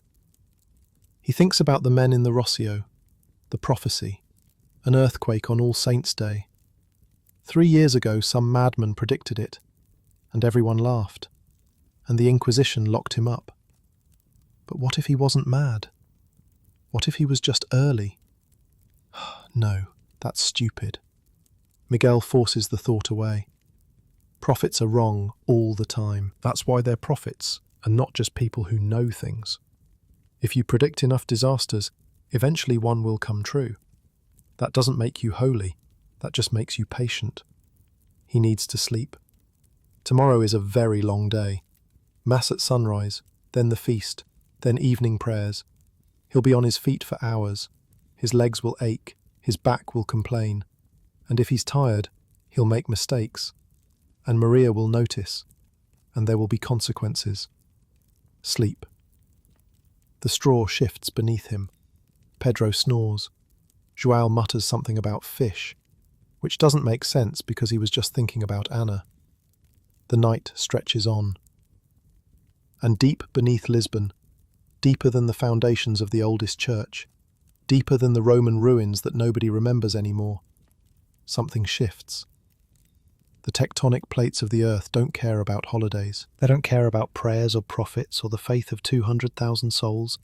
They move according to their own laws. Laws older than humanity, older than religion, older than fear. For thousands of years, pressure has been building along a fault line in the Atlantic, slowly, invisibly. The African plate pushing against the Eurasian plate with a force beyond human understanding. Tonight, while Lisbon sleeps, that pressure is reaching its limit. The earth doesn't warn anyone. It doesn't send dreams to old cooks or shivers to young servants. It just does what it has always done, what it will always do. It waits.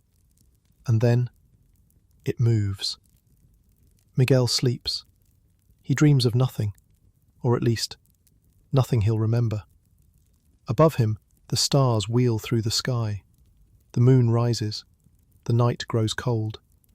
Somewhere out in the Atlantic, far beyond the mouth of the Tagus, the ocean floor groans. No one hears it. Not yet. November 1st, 1755. The morning begins like any other All Saints' Day morning. Miguel is shaken awake by Maria before dawn. His eyes don't want to open. His body doesn't want to move. But Maria's voice doesn't leave room for argument. Up. Mass is in an hour. If you're late, I'll tell Signora Cardoso you were drunk last night. I wasn't drunk. She doesn't know that. Miguel drags himself out of bed. The air is cold. October has become November overnight, and you can feel it. His breath makes small clouds in the darkness of the servants' quarters. The straw beneath him has moulded to the shape of his body over the past year, and leaving it feels like leaving something important behind. Pedro is already awake, splashing water on his face from a basin. The water must be freezing. Pedro gasps and curses under his breath, then remembers it's a holy day and crosses himself. João is still trying to negotiate with consciousness. He's pulled his blanket over his head like a child, as if that might make the morning go away. Maria stands in the doorway like a general surveying her troops. The pre-dawn light from the kitchen fire behind her makes her look larger than she is, more solid, like something that has always been there and always will be. Clean shirts, all of you, and for the love of God, comb your hair. We're representing this household. Miguel puts on his good shirt, the one without holes. It's slightly too small now, tight across the shoulders, and the sleeves don't quite reach his wrists anymore. A year of hauling water has changed his body in ways he doesn't think about until moments like this. But it's clean. That's what matters. He runs his fingers through his hair. There's no mirror, but he can feel the tangles. He works at them until his scalp aches. Good enough, Maria says, inspecting him. You look almost respectable. Thanks, I think. Don't thank me yet. Wait until we get through the day. There's something in her voice, that same heaviness from yesterday. But before Miguel can ask about it, she's moved on to inspect João's collar. The household assembles in the entrance hall just as the sky begins to lighten. Señor Cardoso is dressed in his finest coat, the one with the gold buttons that probably cost more than Miguel will earn in 5 years. Señora Cardoso wears black, as always, but today it's a better quality of black, expensive black, mourning that costs money. Her face is pale and drawn, but she's standing on her own, which is more than Miguel expected. "Sao Roque," Senor Cardoso announces. "Stay together, stay quiet. Remember who you represent." They walk through the streets of Lisbon in the grey light of early morning. The city is already stirring. Other households are making the same journey, heading toward their chosen churches. Some go to the Cathedral, some to Carmo Convent, some to one of the 40 other churches scattered across the city. Everyone is going somewhere. That's what strikes Miguel as they walk. The streets are full of people, all moving in the same direction, toward God, toward prayer, toward whatever comfort the church can offer on this day of remembering the dead. Nobles in carriages pass servants on foot. Children chase each other between the legs of adults. Old women in black shawls shuffle along, rosary beads clicking in their hands. A priest hurries past, late for his own service. 200,000 people, all heading to church at the same time. The whole city emptying into the houses of God. He thinks about his mother, his father, his brothers, all dead now, all saints, he hopes, all somewhere better than here. He wonders if they're watching, if they know he's survived this long. Sao Roque Church sits on the hillside, its plain facade hiding the gold and colour inside. By the time the Cardoso household arrives, the church is already filling up. Bodies press against bodies. The smell of incense mingles with the smell of unwashed humanity. The perfume of the rich and the sweat of the poor all mixed together. Hundreds of candles burn on the altar, their flames dancing in the draught from the open doors. More candles line the walls, the windowsills, every available surface. The whole church glows with fire. The choir is warming up. Their voices rise toward the ceiling. Latin words that Miguel doesn't understand but that feel holy anyway. The music seems to hold the whole church in its hands, to lift it up toward heaven. Miguel finds himself pressed between Pedro and a woman he doesn't know. A merchant's wife, maybe, from the look of her clothes. There's barely room to breathe. The candles make the air warm and thick. Sweat begins to gather at his hairline, trickling down his temple. He counts the people around him, hundreds, maybe 1,000, all packed into this one building, all standing or kneeling on stone that was laid centuries ago. The service begins. The priest's voice echoes through the nave. More Latin, more ritual. The congregation stands, sits, kneels, stands again. Miguel follows along, doing what everyone else does, mouthing words he doesn't know. His knees ache from the stone floor. His stomach growls. Time passes. He doesn't know how much. In church, time moves differently. Minutes stretch. Hours compress. The priest talks about saints and salvation and the promise of heaven. The choir sings. The candles burn. Miguel's mind wanders. He thinks about breakfast. Maria promised food after Mass. Real food, holiday food. His stomach growls louder at the thought, and the merchant's wife gives him a disapproving look. He thinks about the year that's passed. The water runs. The fountain. The night in Bairro Alto when he almost died. The way the city has become home, or something like it. The small joys and the constant work, and the way you stop noticing the smell after a while. He thinks about Maria's dream, the one she wouldn't describe, the heaviness in her voice, the way she looked at him like she was seeing something he couldn't. The priest is saying something about judgment, about God's will, about how the faithful will be saved and the wicked will be punished. Miguel shifts his weight from one foot to the other. His legs are getting tired. He wishes he could sit down, but the benches are only for the wealthy, and servants stand in the back. Outside, through the open doors, he can hear the bells of other churches ringing across the city. A chorus of bronze voices, all singing the same song. It's a perfect morning for worship.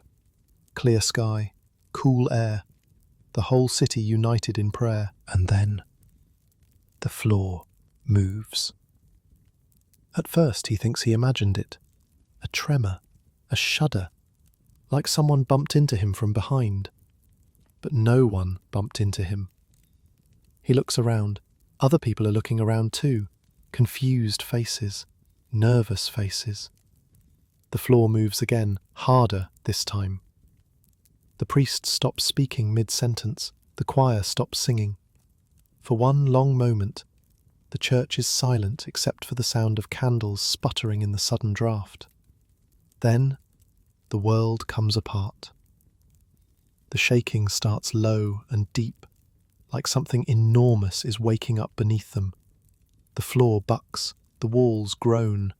The candles on the altar topple, one after another, their flames catching the cloth and the flowers and the sacred vestments. People start to scream. Miguel doesn't remember falling, but suddenly he's on his knees. The stone floor is vibrating so hard his teeth rattle. He can't stand. He can't think. All he can do is hold on to something. Anything. But there's nothing to hold on to. The noise is unbelievable. Stone grinding against stone, wood cracking, glass shattering, and underneath it all, a roar that seems to come from the earth itself. A sound like the world ending. Someone falls on top of him. He shoves them off. He tries to stand. The floor throws him down again. How long? How long has it been? Seconds? Minutes? It feels like hours. It feels like forever. Chunks of ceiling are falling now. Not the whole roof, not yet, but pieces. Plaster and stone raining down on the congregation. Someone near Miguel is hit. He sees blood. He sees a woman's face, frozen in shock, and then she's gone, buried under rubble. He has to get out. That's the only thought left in his head. Get out. Get out. Get out. He crawls. The floor is still shaking, but crawling is easier than walking. His hands find other hands, other bodies, some moving and some not. He doesn't stop to help. He can't. The survival part of his brain has taken over, and it doesn't care about anything except getting out. The door. He can see the door. It's still there, still open, daylight pouring through, like a promise. He crawls toward it. Something falls behind him, something big. The crash makes the whole building shudder. He doesn't look back. He keeps crawling. And then, somehow, he's outside. The shaking hasn't stopped. He throws himself against the nearest wall and holds on. The street is full of people, all of them screaming, all of them running or crawling or lying still on the cobblestones. Buildings are falling. He watches a house collapse across the street, folding in on itself like it was made of paper. Dust rises in a great cloud. Someone is trapped underneath. He can hear them screaming. He can't help them. He can barely help himself. The shaking goes on and on. 3 minutes. 4. 5. 6. An eternity measured in terror. And then, finally, it stops. The silence that follows is almost worse than the noise. For a long moment, nothing moves, nothing sounds. The whole city holds its breath. Then the crying starts, the moaning, the calls for help. Miguel pushes himself away from the wall. His legs are shaking, his whole body is shaking. But the ground isn't. Not anymore. He looks back at São Roque. The church is still standing, damaged, but standing. The plain facade that he'd walked through just an hour ago now has cracks running through it like veins. But the roof hasn't collapsed. The walls haven't fallen, not like some of the other churches. He can see the Carmo Convent from here, higher on the hill. Its roof is gone, just gone, open to the sky, like a broken skull. People are emerging from the rubble everywhere, some walking, some crawling, some being carried by others. Their faces are grey with dust and shock, their clothes are torn, their bodies are bleeding. Miguel searches the crowd for familiar faces. Pedro, João, Maria, the Cardosos. He finds Pedro first, sitting on the ground near the church door, staring at nothing. His shirt is torn. There's blood on his face, but it doesn't seem to be his. Pedro. No response. Pedro! The older servant looks up. His eyes take a moment to focus. Miguel? Are you hurt? I don't know. I don't think so. Where are the others? Pedro shakes his head. He doesn't know. Miguel leaves him there and keeps searching. João is nearby, helping an old woman who fell. Maria is standing in the middle of the street, looking up at the sky like she's waiting for something else to fall. Maria!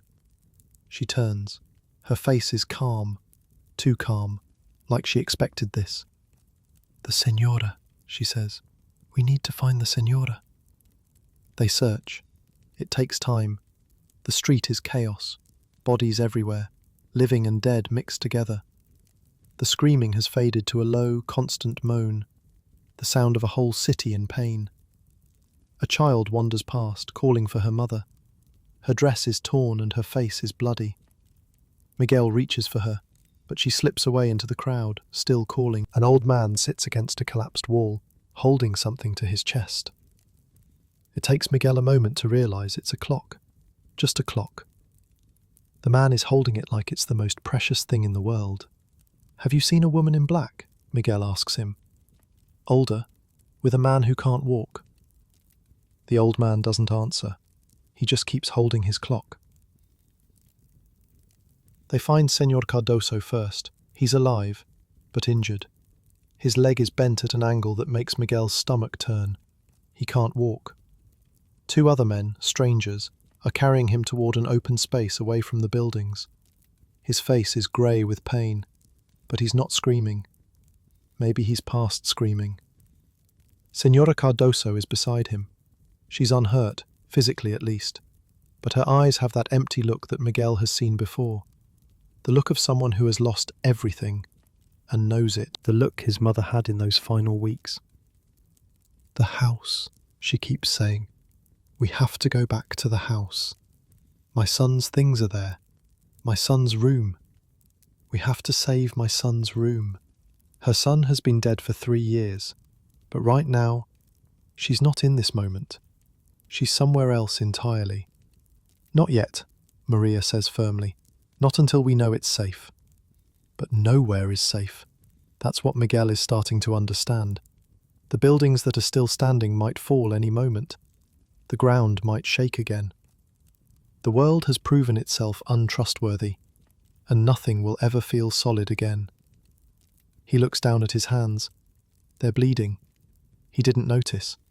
He must have cut them crawling over the broken stone. The blood is bright red against the grey dust that covers everything. Someone shouts something about the river. The river. The Tagus. The only open space big enough to hold everyone. The only place without buildings to collapse on your head. People start moving that direction. A slow, limping migration of the living. Carrying the injured, leaving the dead. Some people are praying out loud as they walk. Others are completely silent, too shocked to make a sound. Miguel helps carry Senor Cardoso. The man is heavy, and the streets are blocked with rubble in places. They have to climb over collapsed walls, step around bodies, avoid the buildings that are still groaning, still threatening to fall. Every few minutes something else collapses. A wall, a roof, a chimney. Each crash sends people scrambling, ducking, covering their heads. Each crash brings fresh screams.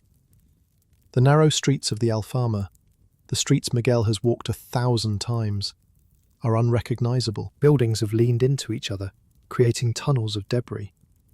The cobblestones are cracked and heaved.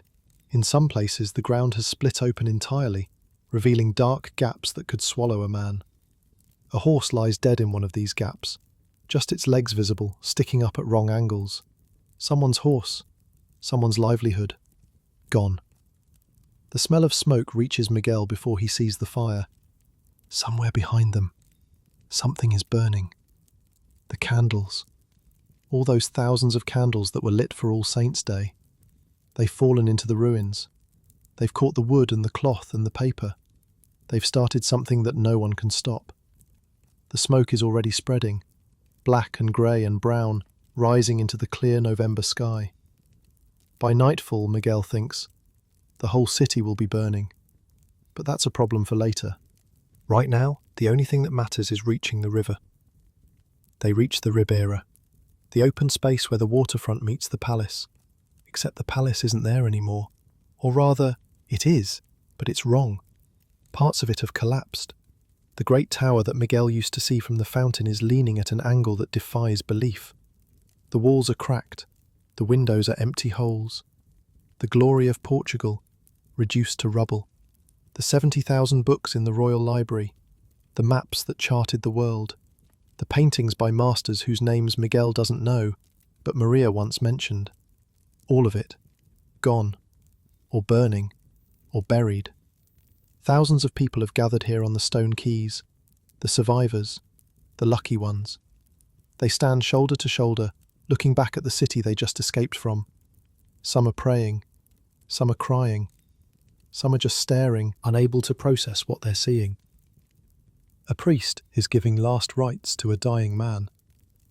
A woman is screaming a name over and over. A child sits alone, completely silent, his eyes fixed on nothing. This is what the end of the world looks like, Miguel thinks. Not fire from heaven, not angels with swords. Just people, covered in dust, waiting to see if they live or die. Lisbon is destroyed. That's the only way to describe it. The city that was the richest in Europe, the gateway to the world, the beating heart of an empire, is destroyed. Buildings lie in ruins, churches have collapsed, smoke is rising from a dozen different places, and the fires are spreading. Somewhere out there, the Cathedral has fallen. The Carmo Convent has fallen. The houses where people woke up this morning, expecting nothing more than a holy day and a good meal, have fallen. Tens of thousands are dead. Maybe more. No one will ever know the real number. And it's not over. Someone near Miguel points at the water. Look at the river. Miguel looks. The Tagus is retreating. That's the only word for it. The water is pulling back from the shore, revealing mud and sand and the keels of ships that have been sitting there for years. The riverbed is suddenly visible, littered with lost cargo and ancient wrecks. Fish flop helplessly in the sudden shallows. Crabs scuttle across the exposed bottom. It's the strangest thing Miguel has ever seen. The river that has been the lifeblood of this city for centuries, the river that brought the gold and the spices and the silk, is disappearing before their eyes. For a moment, people actually cheer. Some of them run toward the exposed riverbed. They see the glint of metal in the mud, the promise of treasure. Gold coins, maybe, or silver. Something valuable, something they can use to rebuild. Men and women who just escaped death are now wading into the mud, reaching for whatever they can find. Children follow them, even some of the injured, dragging themselves toward the retreating water. "Free money!" someone shouts. "The river's giving up its dead!" But Maria grabs Miguel's arm. Her grip is like iron. Her fingers dig into his flesh hard enough to leave bruises. "Run," she says. "What?" "Run, now, up the hill, as high as you can get." "Why? What's happening?" Maria's face is white, whiter than the dust that covers everything. Her eyes are wide, and in them, Miguel sees something he's never seen before. Fear. Real fear. The kind of fear that goes beyond thought, the kind that comes from somewhere deep and ancient. "The sea," she whispers. "The sea is coming back." Miguel doesn't understand, but he trusts Maria. He's trusted her for a year now, and she's never been wrong. He looks at the exposed riverbed one more time, at the people wading through the mud, at the fish flopping, at the water that's still pulling back, further and further, like something is sucking it away. And then, far out in the river, he sees it, a line on the horizon, a darkness, growing larger, coming fast. They run. Miguel doesn't think about what he's leaving behind. He doesn't think about the Cardosos or Pedro or anyone else. He just runs. Maria's hand is still gripping his arm, pulling him forward, and he follows. The hill. They need to get higher. Behind them, people are still wading through the mud of the exposed riverbed, still reaching for treasure, still believing that the worst is over. A woman is laughing, holding up something that catches the light. A coin, maybe, or a piece of jewellery. Something that was lost and is now found. She'll be dead in less than a minute. Miguel glances back once, just once. The wave is closer now, much closer. It's not a wave like the ones that lap at the shore. It's a wall.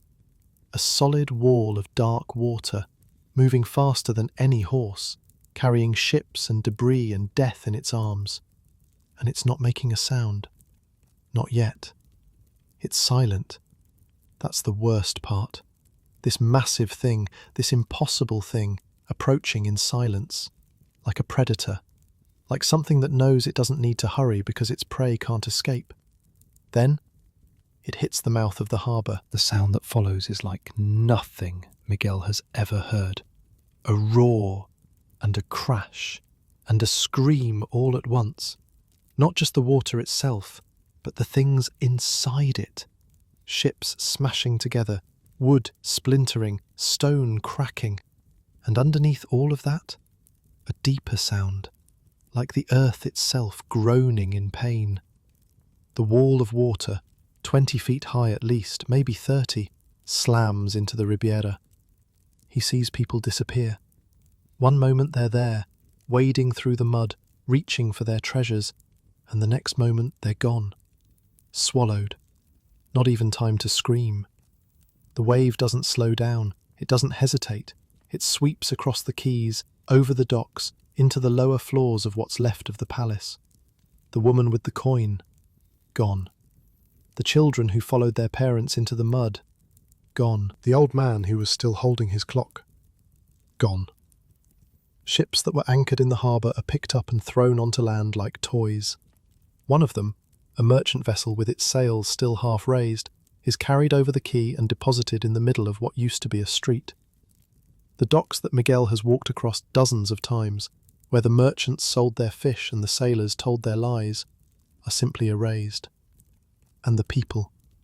All those people who gathered on the waterfront because it was the only open space. All those people who thought they were safe. God, the people. Maria is still pulling him. Up the hill, higher. His lungs are burning. His legs are screaming. His feet slip on cobblestones that are cracked and heaved from the earthquake. But he keeps running. Around them, others are running too. Some of them were smart enough or scared enough to follow Maria's lead. They're climbing the narrow streets of the Alfama, scrambling over rubble, pushing past each other in their desperation to get higher.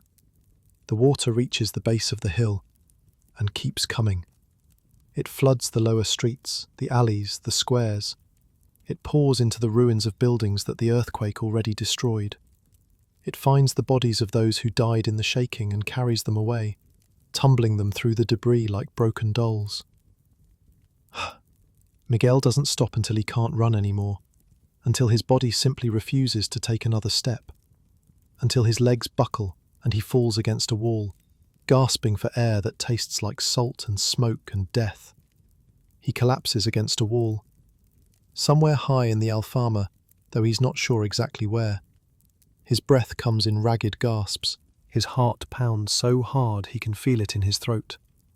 Maria is beside him. She's breathing hard too, but her face is calm again. That terrible calm that seems wrong for a moment like this. "How did you know?" Miguel asks when he can speak.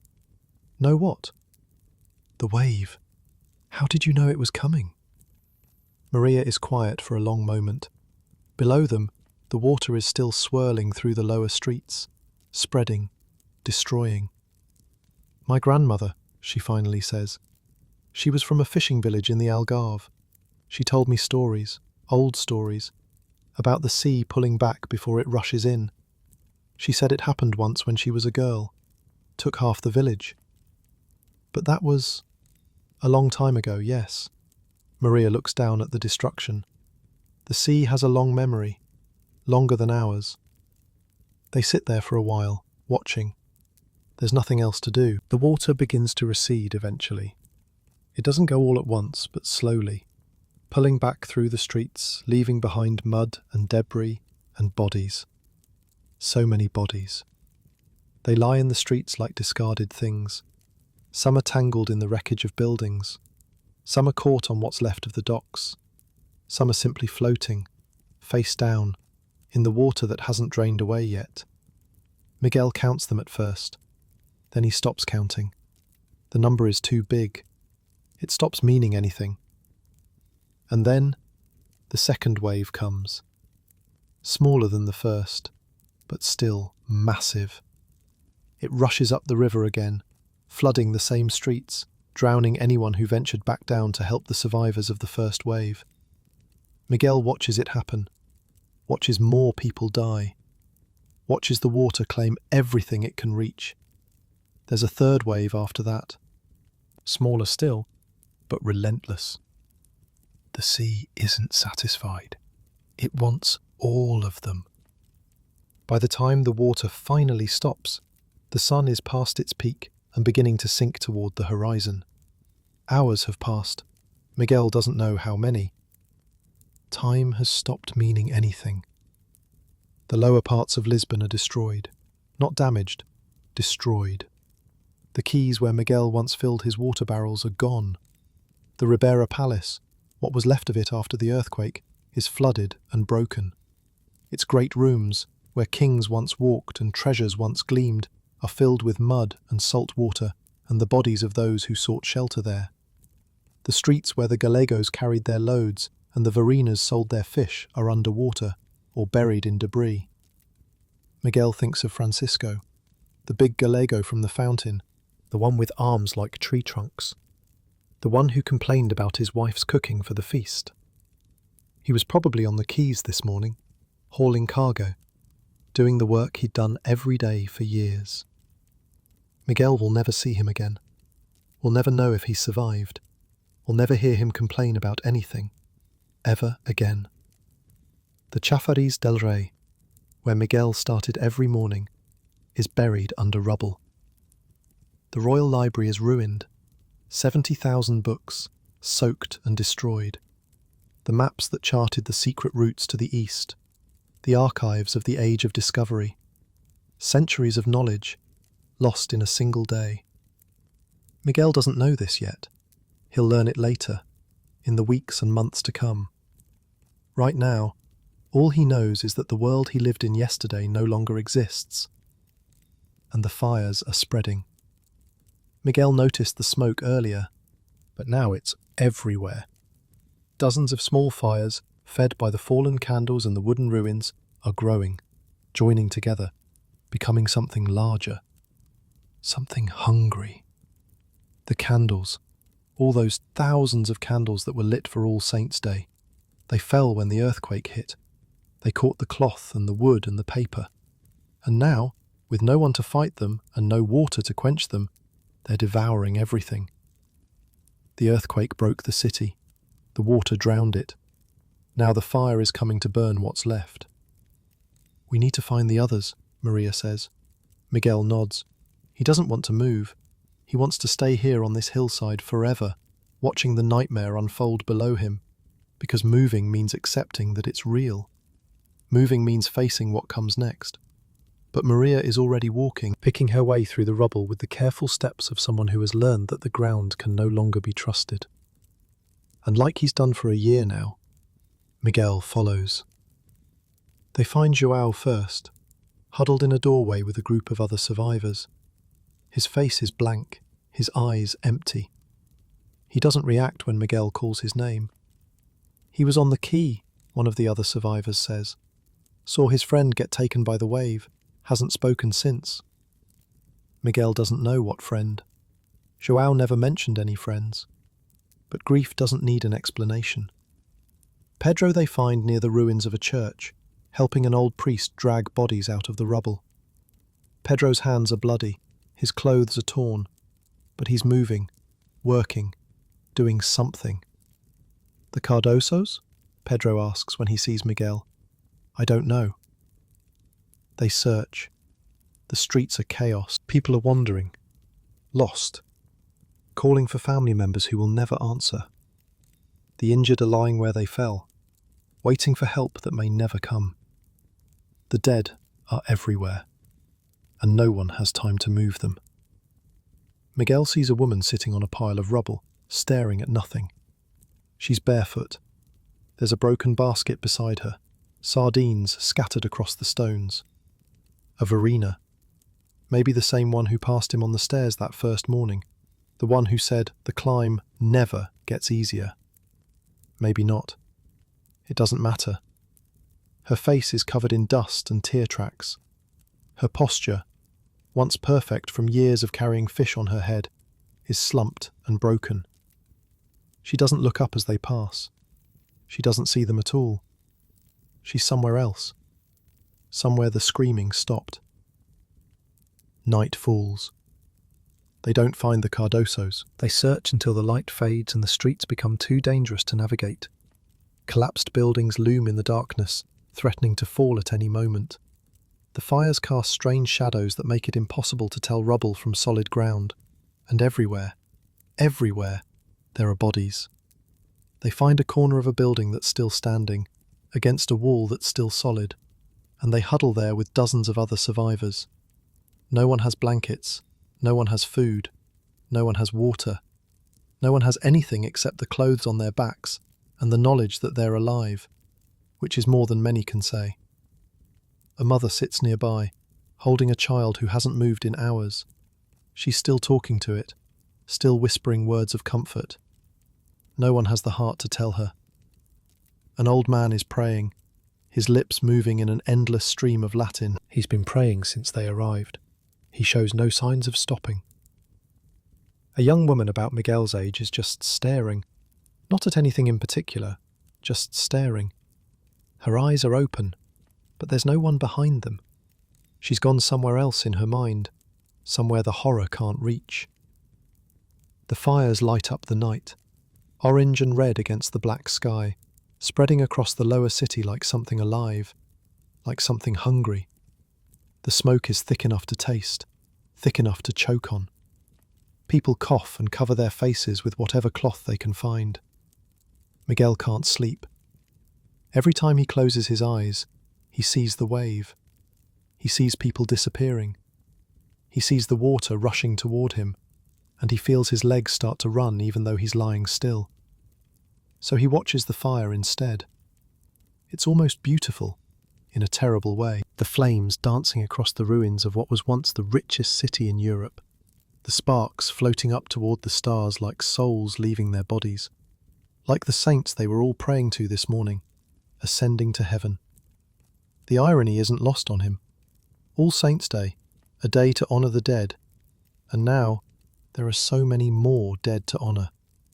30,000, someone nearby whispers.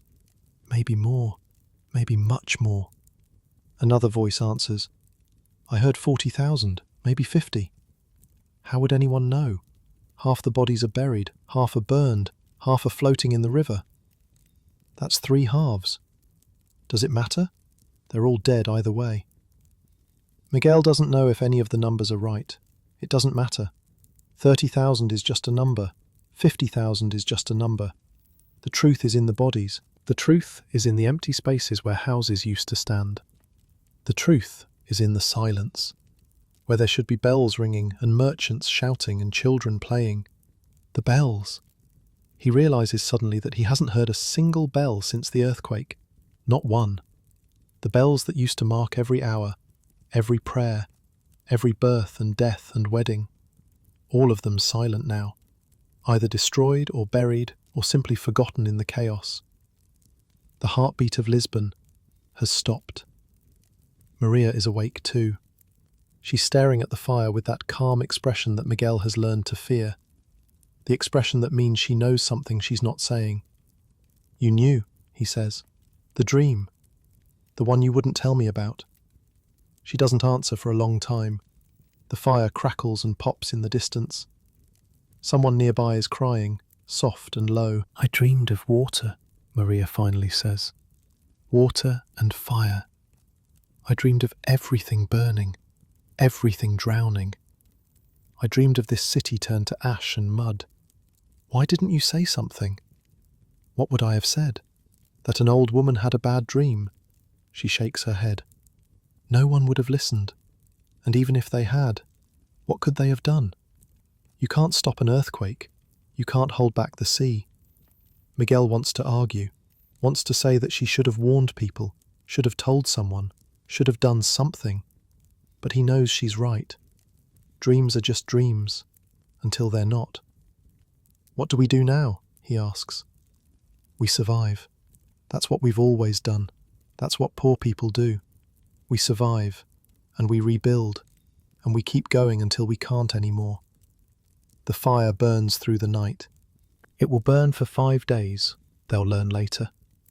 5 days of flames spreading through the ruins, consuming everything the earthquake and the water left behind. The Royal Library, with its 70,000 books.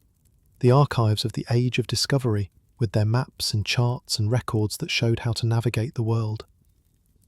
The paintings by masters whose names Miguel doesn't know, Titian and Rubens and Correggio, treasures that took centuries to create and seconds to destroy. All of it turned to ash. Lisbon was crushed by the earth. It was drowned by the sea. And now it's being burned by fire. 3 disasters in one day, 3 ways to die, and Miguel survived all of them. By the time dawn comes, Miguel's eyes are red and stinging from the smoke. His throat is raw. His body aches from sleeping on stone, from running, from the terror that still hasn't fully left his muscles. But he's alive. The sky is grey with smoke. The sun is a pale disk, barely visible through the haze. It looks sick. Everything looks sick. Around him people are stirring. Some are crying, some are praying, some are already moving, looking for food, looking for water, looking for anyone who might be able to help. The survival instinct doesn't wait for grief. It doesn't wait for understanding. It just keeps going. The city is still burning. The smoke hangs over everything like a shroud, like a blanket, like a judgment. Miguel stands up. His legs are stiff, his joints protesting every movement. But he stands. He looks out over what's left of Lisbon. The destruction is almost incomprehensible. Where there were buildings, there are ruins. Where there were streets, there is rubble. Where there were people, there are bodies. The Alfama, the oldest district, has survived better than most, but even here the damage is everywhere. Cracks in walls, collapsed roofs, empty doorways where families used to live. 85% of the city is gone. He doesn't know this number yet. No one does. But he can see it. He can feel it. The scale of it, spreading out before him like a wound that will never fully heal. This was the richest city in Europe, the gateway to the world, the beating heart of an empire that stretched from Brazil to Indonesia, the city where the air smelled of cinnamon and pepper, where the streets were paved with the riches of distant lands, where the echoes of the Age of Discovery still resonated in every stone. Now, it's a graveyard, and somewhere in that graveyard, under the rubble, or in the water, or turned to ash by the fire, are the Cardosos. The house where Miguel lived for a year. The kitchen where Maria cooked her cabbage soup. The room where Senora Cardoso kept her dead son's things. The fountain where Miguel filled his barrels every morning and talked with Francisco and the other Gallegos. All of it. Gone. Maria appears beside him. Her face is tired, her clothes are filthy, but she's still standing, still moving, still breathing. "Come on," she says. "There's work to do." "What work? What's left to do?" Maria looks at him, really looks, the way she did when he first arrived, a scared boy from a fishing village who didn't know anything about anything. Bury the dead, she says. Feed the living. That's what there is to do. That's what there's always been to do. The words are simple, almost too simple, but there's a weight to them that Miguel feels in his bones. This is how you survive. This is how you go on. You don't think about the scale of it. You don't try to understand. You just do what's in front of you. One body, one meal, one step at a time. Miguel doesn't know where to start, doesn't know how to begin processing something this big, doesn't know if he'll ever stop seeing the wave when he closes his eyes. But Maria is already walking, picking her way down the hill toward the ruins, toward the work that needs doing. And like he's done for the past year, like he'll keep doing for all the years to come, Miguel follows. The days that follow blur together. Miguel loses track of time. There's no rhythm to life anymore, no bells to mark the hours, no routine to follow. There's just the work, the endless, terrible work. They dig through rubble with their bare hands. They pull out the living when they can, which isn't often. Mostly, they pull out the dead. Bodies that have to be moved before disease spreads. Bodies that have to be identified, if they can be identified, which many cannot. The smell is beyond description. Death and smoke and rot and salt water, all mixed together into something that burrows into your nose and never leaves. Some people tie cloth over their faces. It doesn't help. Maria works alongside him. She doesn't complain. She doesn't cry. She just works, hour after hour, until her hands are raw and bleeding, and then she keeps working. When Miguel falters, when the horror threatens to overwhelm him, she's there with a word or a look that says, "Keep going. Don't think.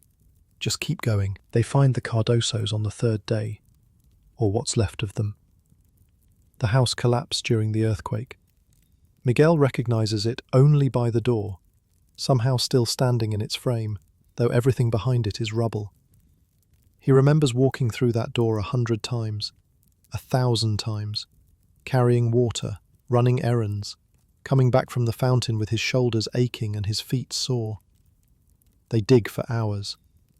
Pedro finds Senor Cardoso first. His broken leg meant he couldn't run from the fire. The flames had reached him before the smoke did. Miguel doesn't look at the face. He can't. Senora Cardoso is nearby. She wouldn't leave her husband.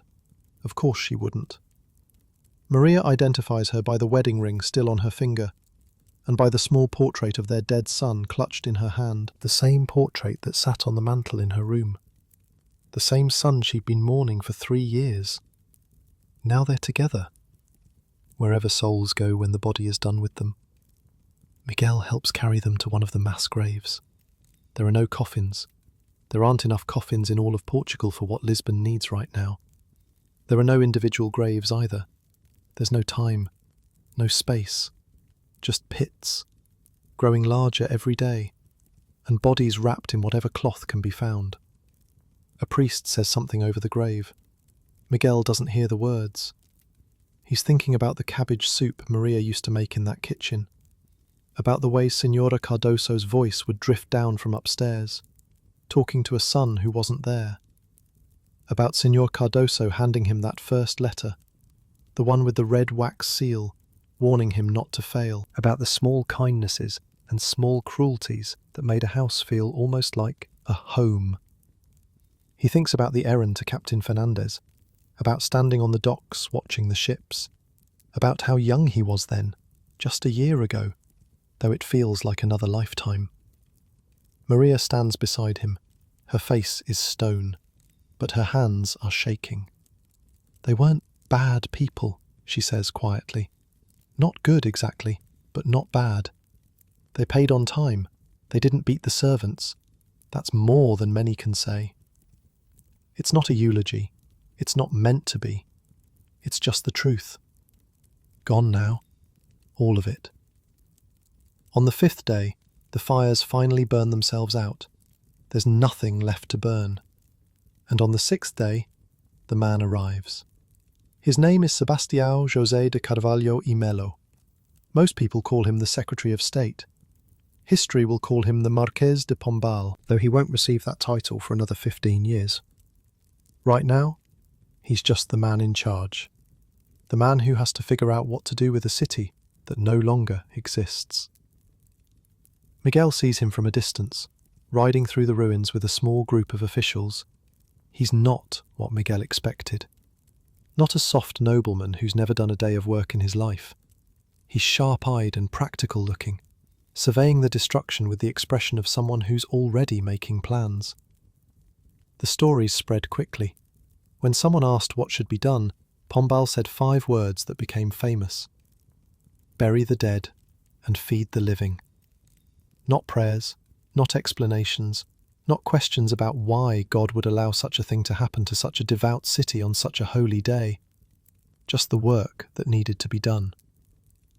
Miguel decides he likes this man. Some of the priests don't share his opinion.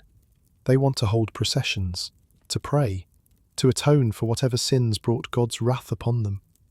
Pombal has no patience for this. The dead need burying before disease spreads. The living need feeding before they starve. Prayers can wait. He sends soldiers into the ruins with orders that seem harsh, but are necessary. Looters are to be executed on the spot. Bodies are to be loaded onto barges and buried at sea, no matter what the church says about proper Christian burial. There's no time for ceremony, no room for sentiment. Only survival matters. Gallows are erected on the high points of the city. At least 34 people are hanged for looting in the weeks after the earthquake. It seems brutal. It is brutal. But it keeps order in a city that could easily descend into chaos. Pombal moves fast. Within weeks, he's ordered the construction of temporary shelters. Tents and wooden shacks spring up across the hillsides, housing the survivors who have nowhere else to go. Within a month, he's sent questionnaires to every parish in the country, asking detailed questions about the earthquake. What time did it start? How long did it last? Which direction did buildings fall? Did the sea rise or fall first? How many people died?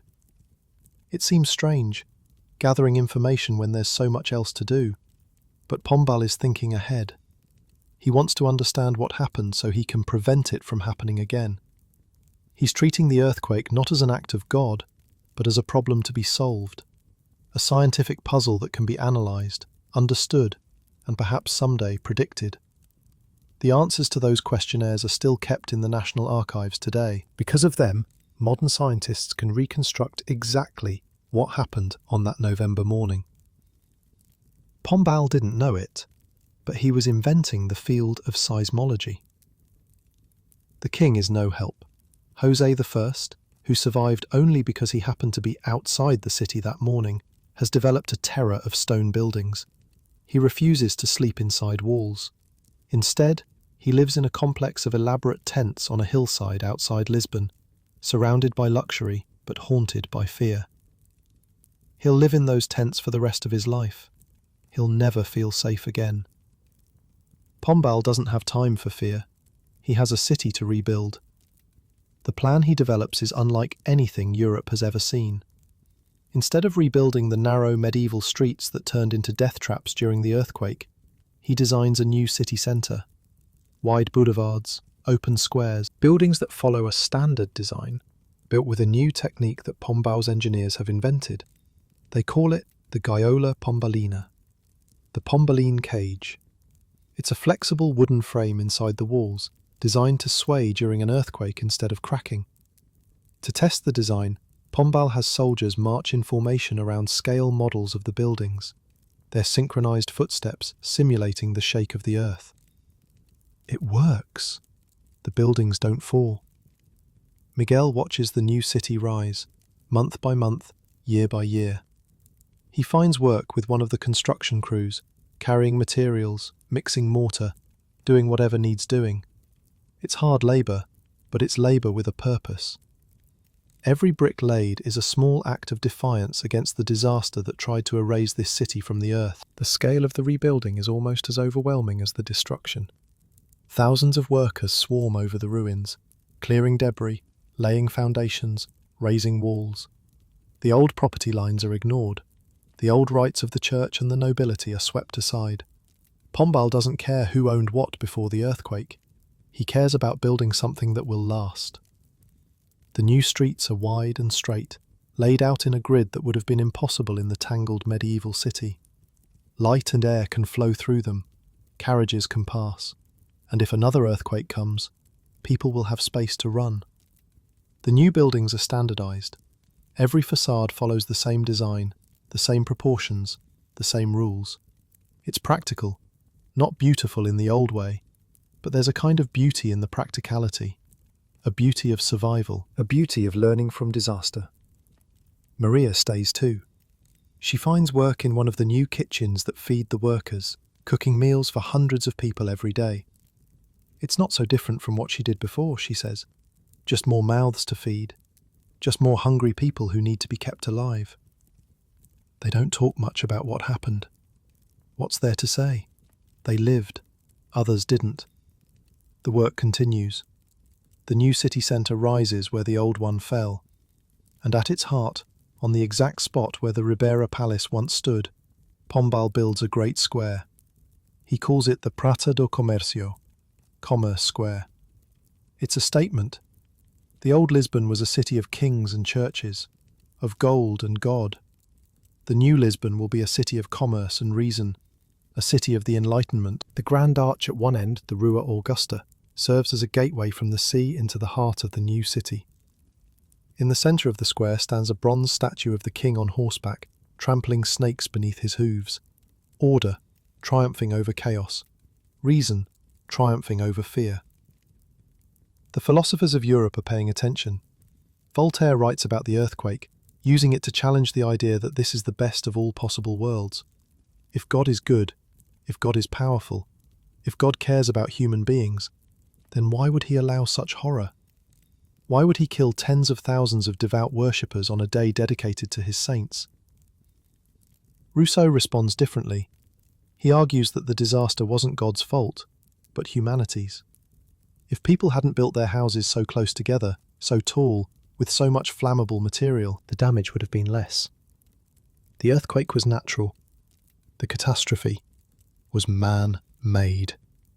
The arguments go back and forth across Europe. Pamphlets are printed, letters are exchanged, coffee houses buzz with debate. The questions don't have easy answers. Maybe they don't have answers at all. But the asking of them changes something fundamental. The earthquake doesn't just destroy a city, it destroys a way of thinking. The comfortable certainty that God is watching, that everything happens for a reason, that faith alone is enough to protect the faithful. All of that crumbles, like the walls of the Carmo Convent. What rises in its place is something new, something harder, maybe, but also more honest. The Enlightenment thinkers look at Lisbon and see not God's judgment, but a natural disaster, something that can be studied, understood, prepared for, something that doesn't require prayer, but action. Not everyone agrees. Some see the earthquake as divine punishment for Portugal's sins. The Inquisition was burning people in the Rossio just a few years before. Perhaps God finally decided to burn back. But Pombal has no patience for such talk. He has work to do. And so, day by day, brick by brick, the new Lisbon rises. Years pass. Miguel grows older. The scared boy who arrived from a fishing village becomes a man, with calloused hands and a steady gaze, and the kind of quiet strength that comes from surviving something unsurvivable. He marries eventually, a woman named Anna, though not the Anna that João once dreamed of writing letters to. This Anna is a survivor too, a widow whose husband died in the earthquake. They understand each other in ways that don't need words. They build a small life together in the new city, in one of the standardized Pombaline buildings, with its flexible wooden frame hidden inside the walls. They have children, 2 girls and a boy. Miguel tells them about the earthquake sometimes, when they're old enough to understand. He tells them about Maria, who died peacefully in her sleep when Miguel was in his 30s, still working in her kitchen until the very end. He tells them about the wave, and the fire, and the people who didn't survive. Pedro stayed in Lisbon too, helped with the rebuilding, married a woman from the northern provinces, and had 5 children. He stopped snoring eventually, or maybe Miguel just stopped noticing. João went home, back to his village up the coast, back to wherever Anna was waiting. Whether she remembered his name, whether she'd found someone else in the years he was gone. Miguel never found out. They lost touch. That happens after the end of the world. He doesn't tell them everything. Some things are too heavy to pass on. Some memories are better left buried, like the bodies in the mass graves, like the old city under the new. He keeps a few things from before. A tin medallion of St. Christopher, given to him by a nun at the Carmo Convent, the year before it fell. Patron saint of travellers. He wasn't a traveller then, just a boy who carried water. But he's travelled since, through fire and water and the end of the world. Maybe she knew something he didn't. He never forgets the earthquake. How could he? The memory lives in his body, in the way he tenses whenever the ground seems to shift, in the dreams that still come sometimes. Dreams of water rushing toward him and waves that never stop. But he learns to live with it, the way survivors always learn to live with what they've survived, the way humans always have, and always will. Maria grows older too before she dies. Her hair goes grey, then white. Her hands, which once moved so quickly in the kitchen, slow down. But she never stops working, never stops feeding the hungry, never stops doing what needs to be done. That's what poor people do, she tells Miguel once, years later, when he asks how she keeps going. We survive. We rebuild. We keep going. The rich can afford to break down. The poor can't. It sounds harsh. It is harsh. But it's also true. The city they rebuild is different from the one that fell. The narrow alleys are gone, replaced by wide streets that let in light and air. The buildings are standardized, practical, beautiful in their simplicity. The azulejos, the painted tiles, are mass-produced now, covering the facades of buildings across the city in patterns of blue and white. It's a city of the future, built on the ruins of the past. But not everything is new. Some things remain. The Carmo Convent, where the roof collapsed during the earthquake and crushed the worshippers inside, is never rebuilt. It stands today as it stood then, open to the sky, a skeleton of what it once was. The Gothic arches reach upward, framing nothing but clouds and stars. When you walk inside and look up, you're seeing exactly what the survivors saw in November of 1755. It's a memorial to what was lost, a reminder that even the strongest walls can fall, a warning and a promise. This happened. This was real. We will not forget. The Alfama survives too. The oldest district, built on solid rock, weathered the earthquake better than most. Its narrow streets and ancient buildings still twist and climb the hillside, much as they did in Miguel's time, much as they did for centuries before. If you walk there today, you might hear Fado drifting from an open window. That music that wasn't yet called Fado in Miguel's time, but that already carried the same feeling, the same songs about ships and loss and love that the water forgot. Miguel heard it once, on a night when he was running through the Bairro Alto with someone else's secrets in his pocket. A woman's voice, cutting through the darkness, singing about saudade. Saudade, the Portuguese word for a longing for something lost, a melancholy that's also somehow sweet. The whole city has it now, baked into its bones. It's the sound of a place that has seen the end of the world and decided to keep going. The Plaza do Comercio is still there too, on the spot where the palace once stood. The palace where kings walked and treasures gleamed and the archives of an empire were stored. All of that is gone now, buried under the square, washed away by the tsunami, turned to ash by the fire. But the square remains, beautiful and open to the sea, a monument to what was lost and what was built in its place. Tourists walk there now, taking photographs, drinking coffee at the cafes, unaware that they're standing on a graveyard, on the bones of a city that died and was reborn. That's the thing about history. It's always there, under your feet, even when you can't see it. Every stone has a story. Every street holds a ghost. Miguel lived to see the new Lisbon finished. He lived to see the wide boulevards filled with people, the new churches consecrated, the commerce flowing through the harbour once again. He lived to see the city he'd watched die come back to life. And then, like everyone, he died too. His bones are somewhere in this city, unmarked, forgotten, mixed with the earth that holds so many others. His name is lost to history, his story is lost, but the work he did remains. Every brick he laid, every body he buried, every day he got up and kept going when giving up would have been easier. That work remains, built into the fabric of a city that refused to die. And now here you are, warm and safe in your bed, listening to a story about a time when the earth itself couldn't be trusted, when the sea turned against the people it had always sustained, when fire consumed everything that earthquake and water had spared. Your pillow is soft, your blankets are warm, the ground beneath you is solid and still. The sea is far away, the fire is contained in its proper places. These are the luxuries that Miguel and Maria and all those other survivors would have given anything for. A moment of peace, a moment of safety, a moment when the world wasn't falling apart around them. They didn't get those moments, not for a long time. They had to earn their survival, day by day, brick by brick, body by body.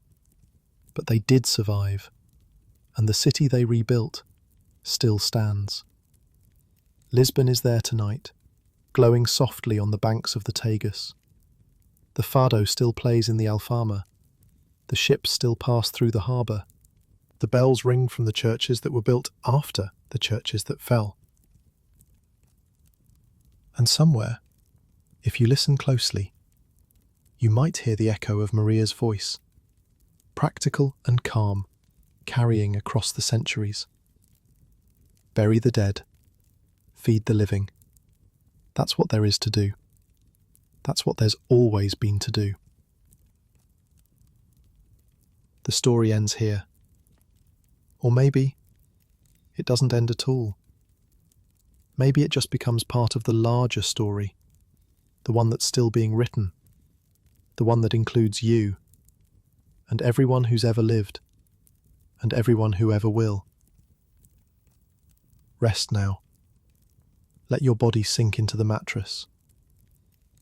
Let your muscles relax, one by one, from your feet to your calves, to your thighs, to your back, to your shoulders, to your neck, to your face. The earth is still tonight. The sea is calm. The fire is far away. You're safe. You're warm.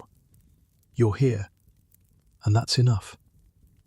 That's always been enough. Sleep well. Dream of nothing, or dream of everything.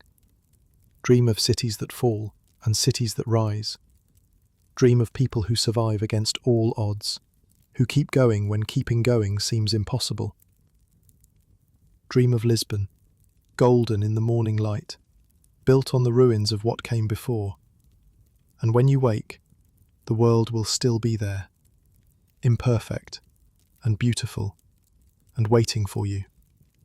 Just like it always has been, just like it always will be. Good night.